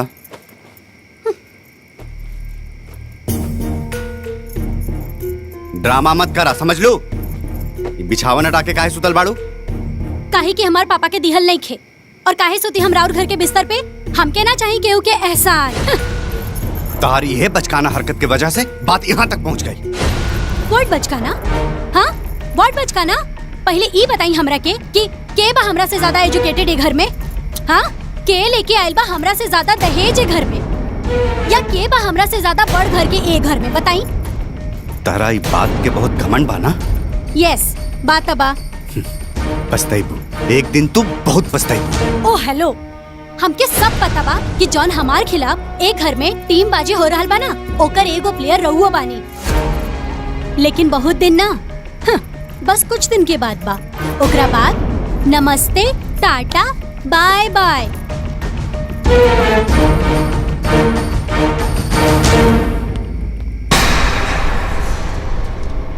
बाबूजी, बिस्तर लगा देनी।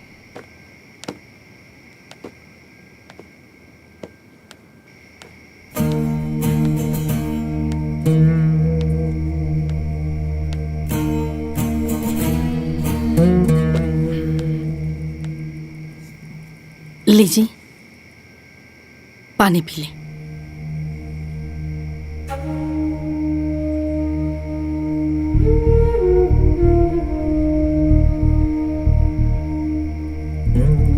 कहाँ से कहाँ हमनी के दान दहेज बड़का घर के चक्कर में पड़ गए। नहीं सब हमने से बहुत बड़ी गलती हो गई। बाबूजी भैया ठीक कहत रहे है ना कि शादी अपने बराबरी में होए के चाहिए, लेकिन तू ही न डांट देले है ना। यह नु हमारे कपारे पे भूत सवार रहे। ए जी अब समझ में आवता हल्का प्रधान जी ठीक कहत रही। बताई ना हमनी के परिवार के प्रतिष्ठा गांव में गई अलग, हमनी के पूरा परिवार दुखी बा अलग, हमार बेटा दुखी बा अलग। कुछ ठीक नहीं होगा जी, कुछ ठीक नहीं होगा।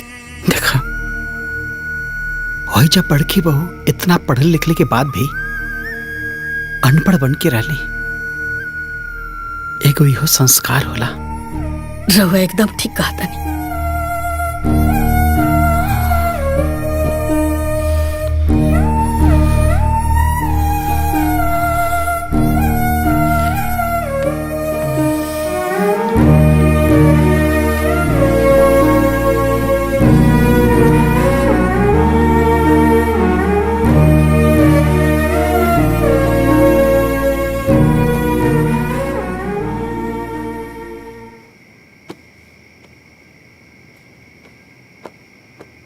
शीतल तू हमारा ला जोन तपस्या कैलू वो हर केहू के बस के बात नहीं है।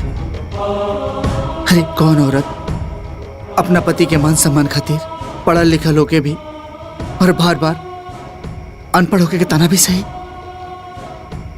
यहाँ तक कि हम बहुत तरह के कितना बेर ताना देनी। शीतल हमरा के माफ कर दिया। अरे ये हाथ जोड़ के हमार इतना साल के तपस्या के माटी में काहे मिलावत बानी जी, ऐसन मत करी। तू ऐसन काहे कैलू शीतल? जब हमनी के बियाह तय भइल रहे तब माई बाबूजी के मन में यह चिंता रहे कि दामाद जी कम पढ़ल लिखल और बेटी ग्रेजुएट। कहीं ई बात के लेके दामाद जी के मन में हीन भावना आ गई त जीवन बहुत मुश्किल हो जाई। यही से हम वो दिन तय कैनी, आपन माई बाबूजी के सामने कसम खैनी कि हम आजीवन अनपढ़ बनकर रहब। तू तो महान बाड़ू। आज हमार मन गर्व से भर गई। तू कहा था फिर से तार एडमिशन करा दी। अरे ना जी, हमके तो बस घर के काम करे के तकलीफ।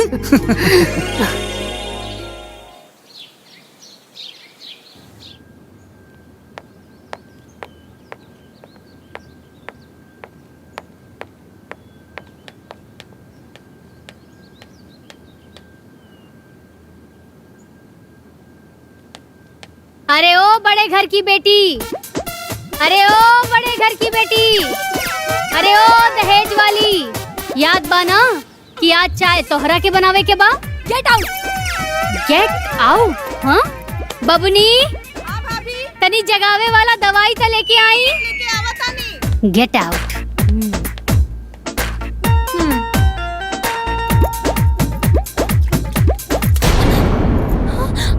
What is this? मतलब What is this? समझ में नहीं क्या आवत कि What is this? हमनी तोहरा के चाय 10 बजे बना के नानू देवत रहनी। हाँ टाइम देखा 10 बज गइल बा। हमनी के चाय चाहिए। अरे अरे अरे इतहार पापा के दिहल ना हा कि जौन बुझाई ऊ करबू। ये हमार भैया के कमाई का हा, तो प्लीज प्यार से, एकदम प्यार से। और 10 चाय जल्दी। देख ले। चलो चलो। बिना बारा न खड़िले जैसे माचिस का दिल रहे गुस्सा में गुस्सा में केहू सभे झट से मझुरानी केहू सभे झट से मझुरानी हर दम हुआ से तेरे बोझाली दुल्हन दहेज वाली। अरे अरे अरे ए बड़े घर की बेटी, ई सब तोहार बाप के दहेजवा ना हा। हाँ ए पर अपन गर्मी मत दिखावा। ई सब सामान हमनी छोट लोग के हा, तनिक आराम से चाय बनावा। हे भाभी। हाँ बबनी बोला। बड़ घर के बेटी के हाथ के चाय के स्वाद कैसन होला जी? हाँ 1 मिनट में पता चल जाए बबनी। अब चाय बनता है बात देवर जी के बोल दा कि पी के जइहे। ए छोटका भैया चाय बन गइल, पी के जइहा। चला हो चला।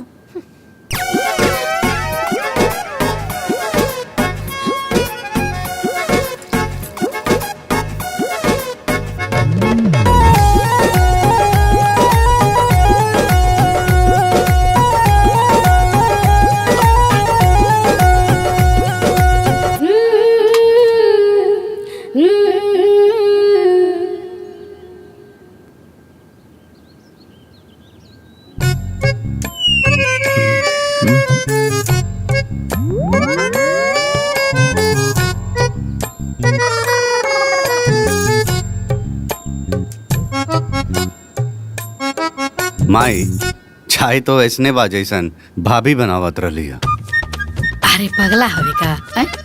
चायवा के स्वादवा कैसे बदल जाई? ना हमरा लागल कि बड़ घर के लोग बनाई तो कुछ स्पेशल बनाई। चला अच्छा भैल, कम से कम यही बहाने चाय के नेक तना देवे पड़ी। बाबूजी चाय सच में स्वादिष्ट बनल बा। अरे काहे ना बनी जी, एमे छोट घर के चाय पत्ती पड़ल बा, चीनी पड़ल बा, प्यार बा, तो स्वादिष्ट तो बनबे करी नू।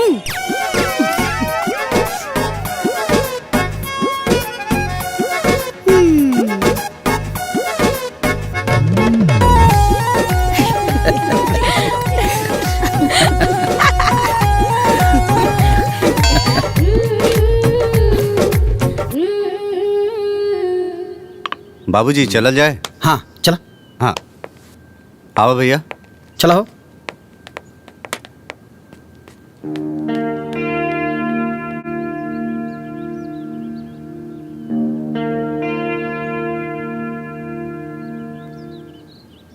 चाय जल्दी जल्दी पियल जाए, कपड़ा भी तो धोवे के बा। भाभी कपड़ा धोला के बाद खाना भी तो बनावे के बा। चाय से फुर्सत मिली तब ना टाइम से रेडी हुई। बबुनी हमनी सबके टाइम पर खाना देले बानी सन, ता हमनियों के तो टाइम पे चाहिए ना। पहले आराम से चाय पियाई हुई, ओकर बाद ना खाना बनी।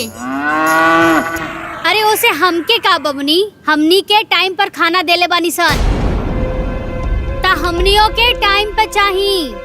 अब चाहे केहू चाय पियल होखे या ना।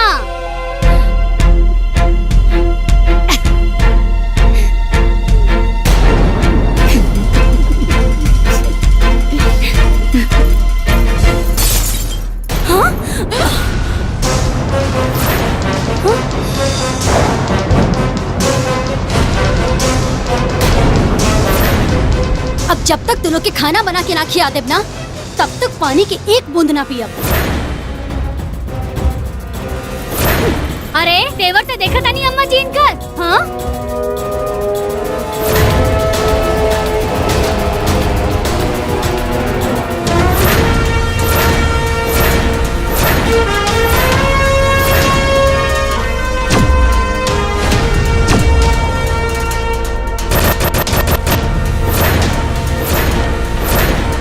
ए बड़े घर की बेटी जी, ई कप तोहार पापा जी के दिहल दहेज ना रहल जौन तोड़ देहलू। मालूम बा हमके, हमार पापा ऐसन सड़ियल चीज देहू नहीं खन सकत।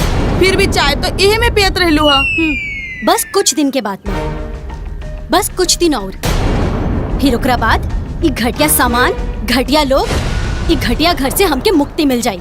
वो सब ठीक बा मैडम जी, लेकिन ई कब तक टूट गइल बा ना, अब का होई। और वैसे भी हमनी के तो गरीब आदमी है सन, गरीब घर के बेटी चाय के में पियल जाई।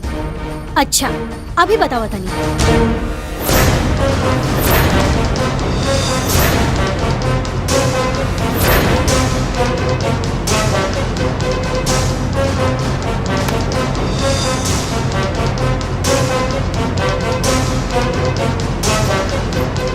इला, एक कप के बदले पूरा सेट देता नहीं। हमके ना चाहिए केहू के एहसान।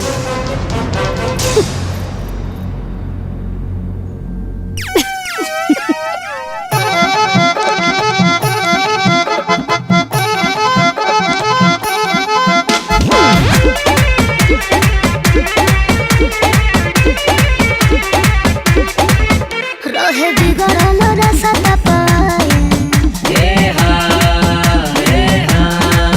रहे गरम जे दूध ठंडाए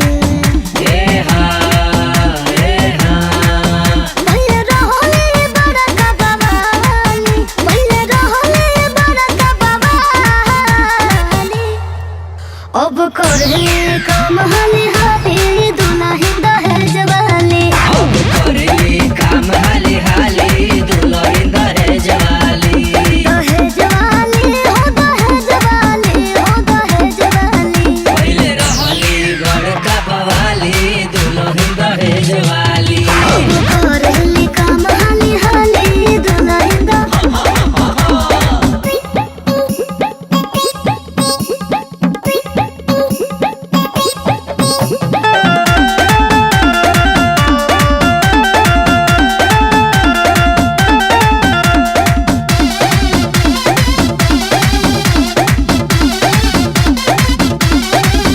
जब पड़ल बा कपारे घर आंगन बहरे बड़ा गुस्सा में हाजी हाँ गुस्सा में बिना बड़ा न खड़ीले जैसे माचिस कटीले रहे गुस्सा में हाजी हाँ गुस्सा में केहू से भी झट से झुरानी केहू से भी झट से झुरानी हरदम होप से तेरे बोझाली दुल्हन दहेज वाली करेली काम हाली हाली दुल्हन दहेज वाली दहेज वाली हो दहेज वाली हो दहेज वाली पहिले रहली बड़का बवाली दुल्हन दहेज वाली अब करेली काम हाली हाली दुल्हन देखो तो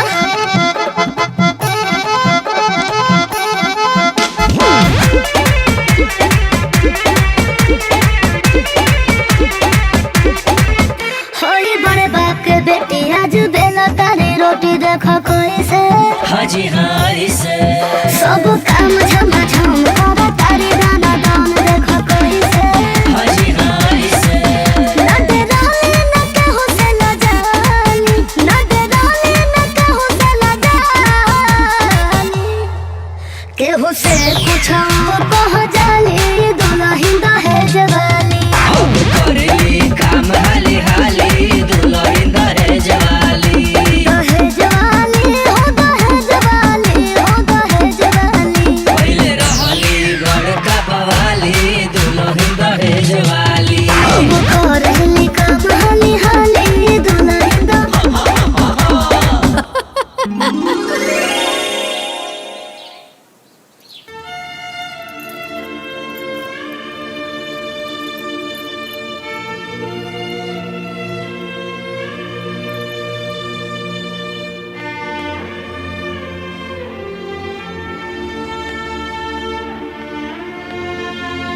हमनी के इतना निर्दयी ना है सन कि केहू तकलीफ में रहे और हमनी के चुपचाप देखत रही। पाप लागी ना, ला लगा ला।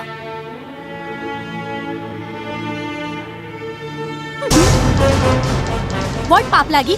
हाँ व्हाट पाप लागी? ओ हेलो, हमके केहू के दया दृष्टि के जरूरत नहीं खे। रउआ नियन लोग के तो हम अपन घर में नौकर रखे नहीं, ई तो मजबूरी बा जे सेवा कर रहल बानी। अब जाई अपन काम करी। हे भगवान,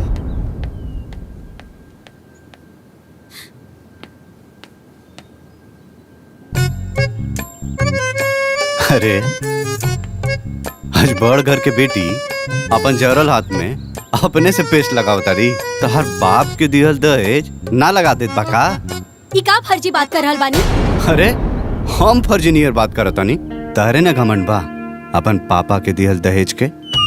ओ हेलो, हमरा लगे टाइम नहीं खे ई फर्जी बात करे के। जाई अपन काम करी। जब देखा जाई।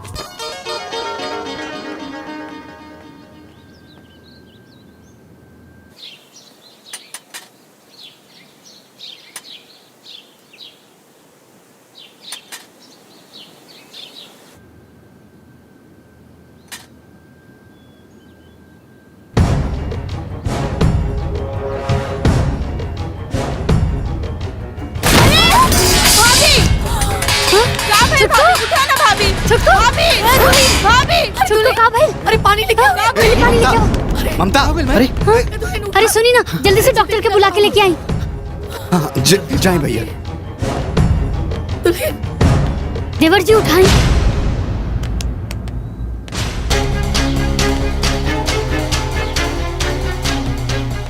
डॉक्टर स्वतंत्र के लेके आई है, ठीक है? बहुत अच्छा डॉक्टर। हाँ ठीक है।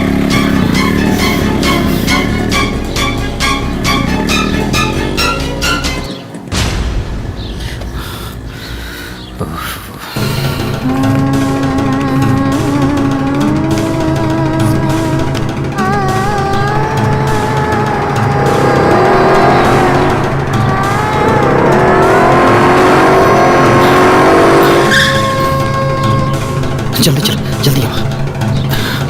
पकड़ पकड़, चलो चलो। हाँ यहीं।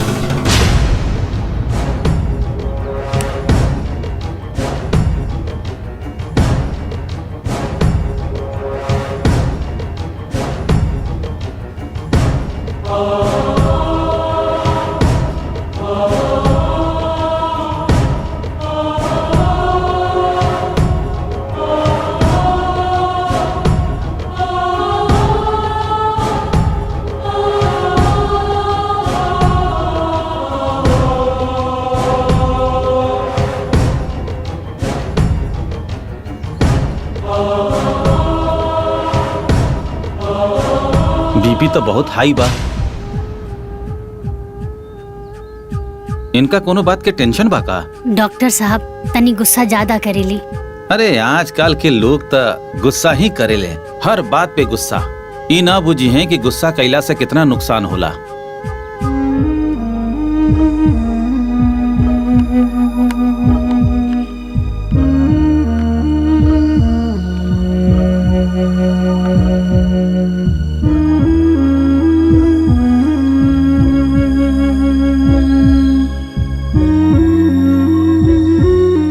हम बीपी के इंजेक्शन लगा देले बानी, कंट्रोल हो जाए। दवा लिख देत बानी, सुबह शाम खिलावत रहिया। और हाँ, इनके 24 घंटा रेस्ट चाहिए। सिर पैर में तेल मालिश भी करत रहिया लोग।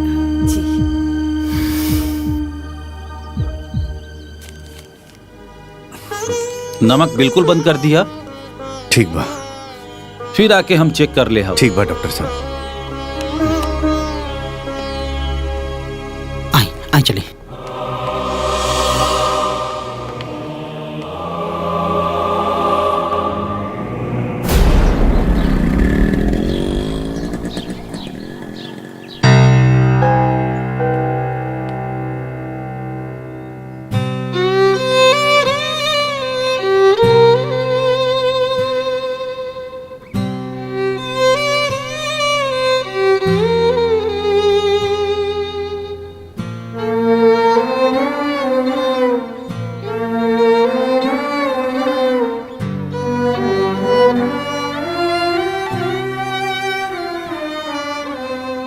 बाहर जाए के बा? ना ना, तू आराम करा।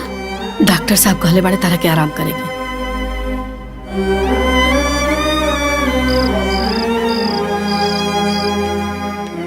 चुटकू उठा।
दूध पी ली।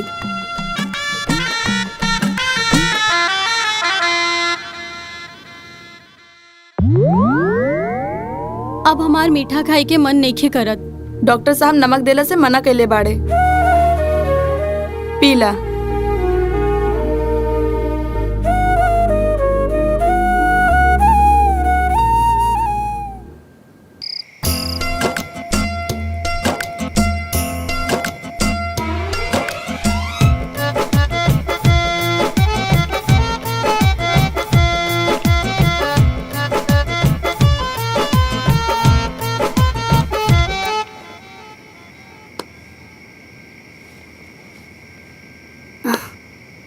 का भाई? दीदी हमके बेचैनी होता, बाहर जाए के बा। रुका, हम लेके चलता नहीं।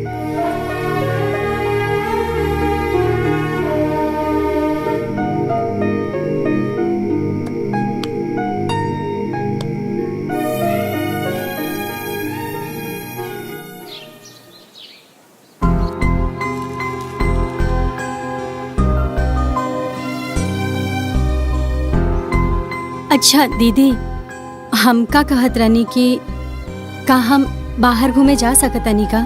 ज्यादा बाहर घुमला के कौनो जरूरत नहीं खे। डॉक्टर साहब मना के ले बड़े। दवाई खा ला।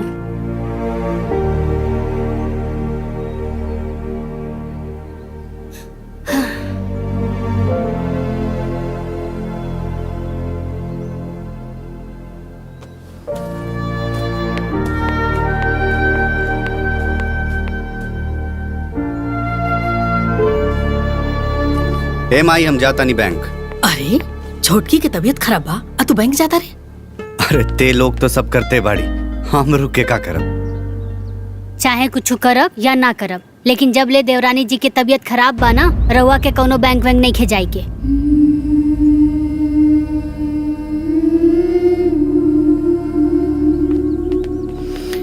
आई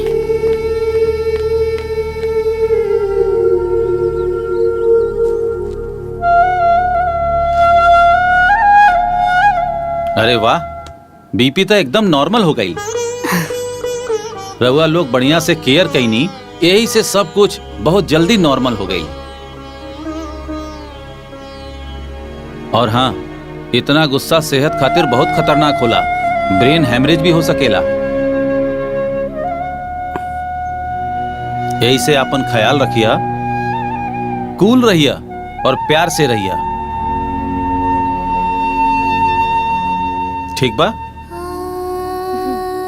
जी डॉक्टर साहब।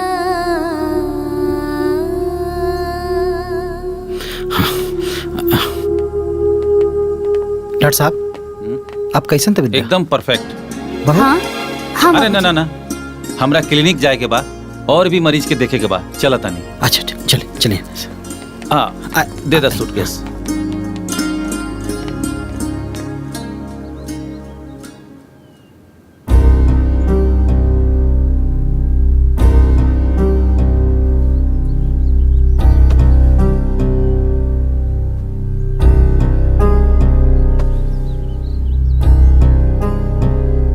तू पिछला 24 घंटा से बिस्तर पर बीमार पड़ल रहलू है।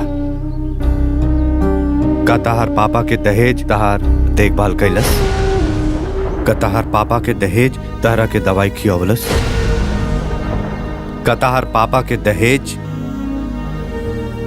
तहरा के खाना खियवलस? ममता, घमंड बहुत बेकार चीज होला। पैसा से ज्यादा कीमत इंसान और इंसानियत के होला। तू हमरा परिवार के साथ कब्बो अच्छा व्यवहार ना कैलू, उ सबके कब्बो रिस्पेक्ट ना देलू, फिर भी सब कुछ भुला के वो सब पिछला 24 घंटा से तहार सेवा में लगला। मुश्किल में न तहार पापा की दहेज काम आइल, न तहार घमंड। खैर, ये सब बात हम तहरा से कहे कहता नहीं। तहरा के तो जाए के बा।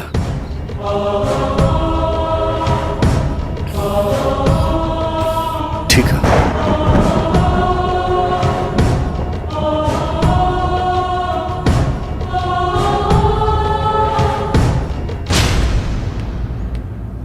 ये सब सामान उठा के गाड़ी में डाल दो। ठीक बा भैया।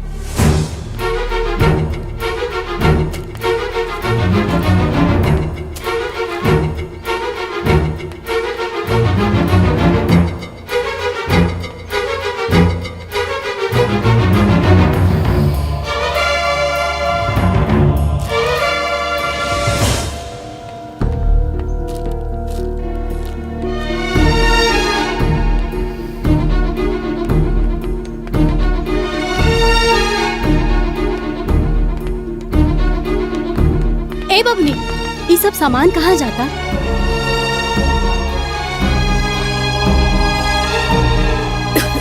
अम्मा जी, ये सब सामान कहाँ जा रहल बा?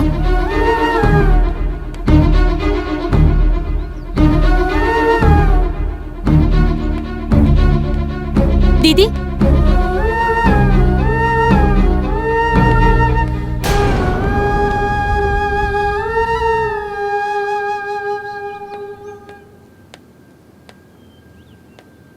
तू यहाँ का करत बाड़ू? जा तैयार हो जा। काहे? काहे का? तारा जाए के बाना? तहर बाबूजी गाड़ी लेके आयल बाड़े। देखत नहीं को सब सामान लोड होता। जा तैयार हो जा। जा।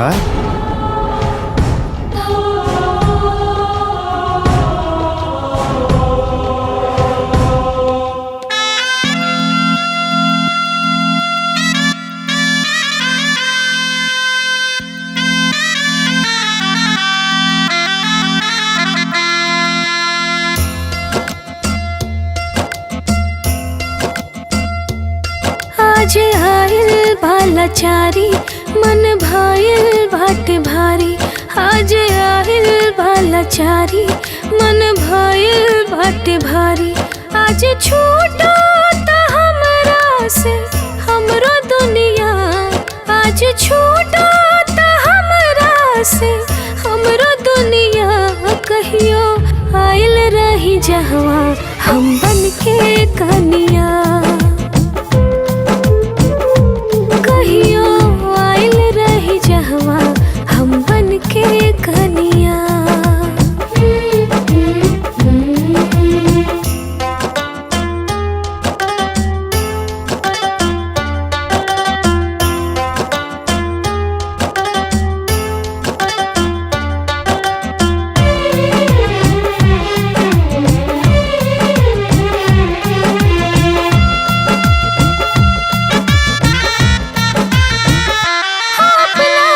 करनी के भाल पाइनी अपने लोग में बेगाना भाईनी।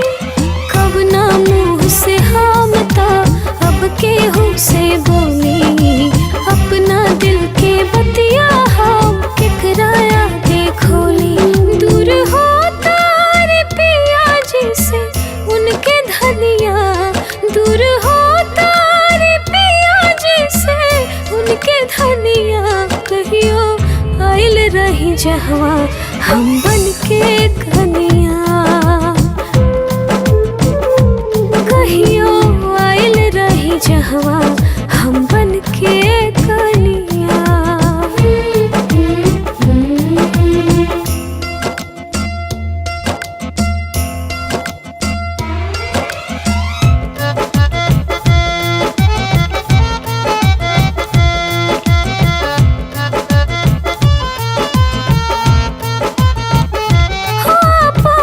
किस्मत बिगाड़ ले हनी हम तो घरवा उजाड़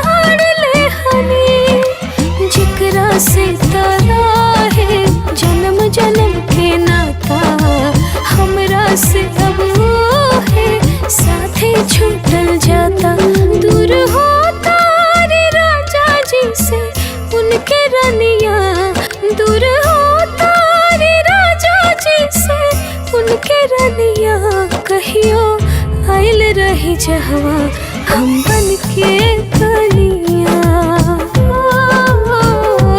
कहियो आइल रही जहवा हम बन के कलिया।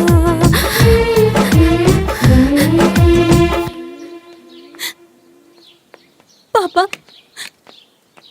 हम केहू के पैर ना छुअनिया, हम पैर छू के आवतनी। अभी कर कौनो जरूरत नहीं है बेटी। जरूरत बा पापा, वो हमार सास ससुर जेठ जेठानी हलो। प्लीज पापा हमके जाए दी। अभी घर से तोहर कौनो रिश्ता नहीं है बेटी। आज के बाद ना रही, लेकिन आज बा पापा, प्लीज जाए दी, प्लीज प्लीज जाए दी।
अब तो हम जा रहल बानी ना, तो अब तो हम क्या माफ कर दे।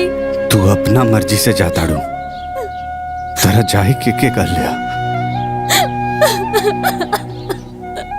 तारा अपना गलती के एहसास हो गई, हमने की सब के उतारा के माफ कर दे लीजा।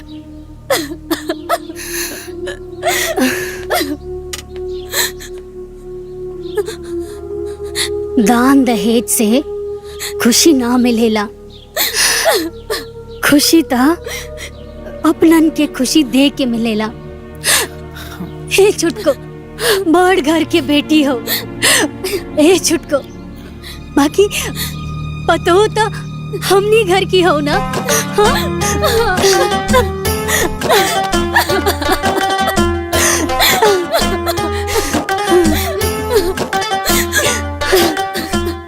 सॉरी दीदी।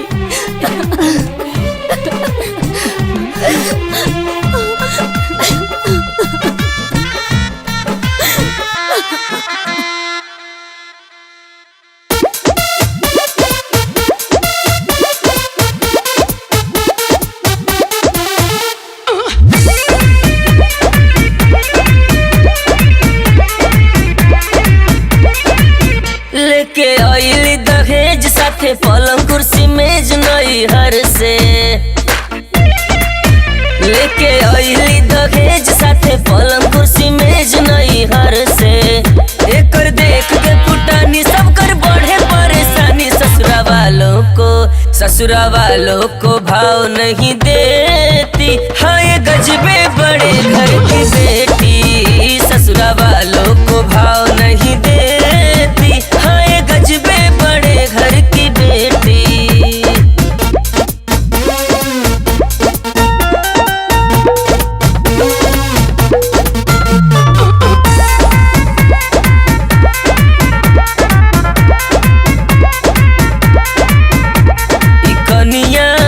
घर भर के न तुम दाम करे हो। कनिया हर बात पे सबके तंग करे हो। कभी छोला भटूरा चाउमीन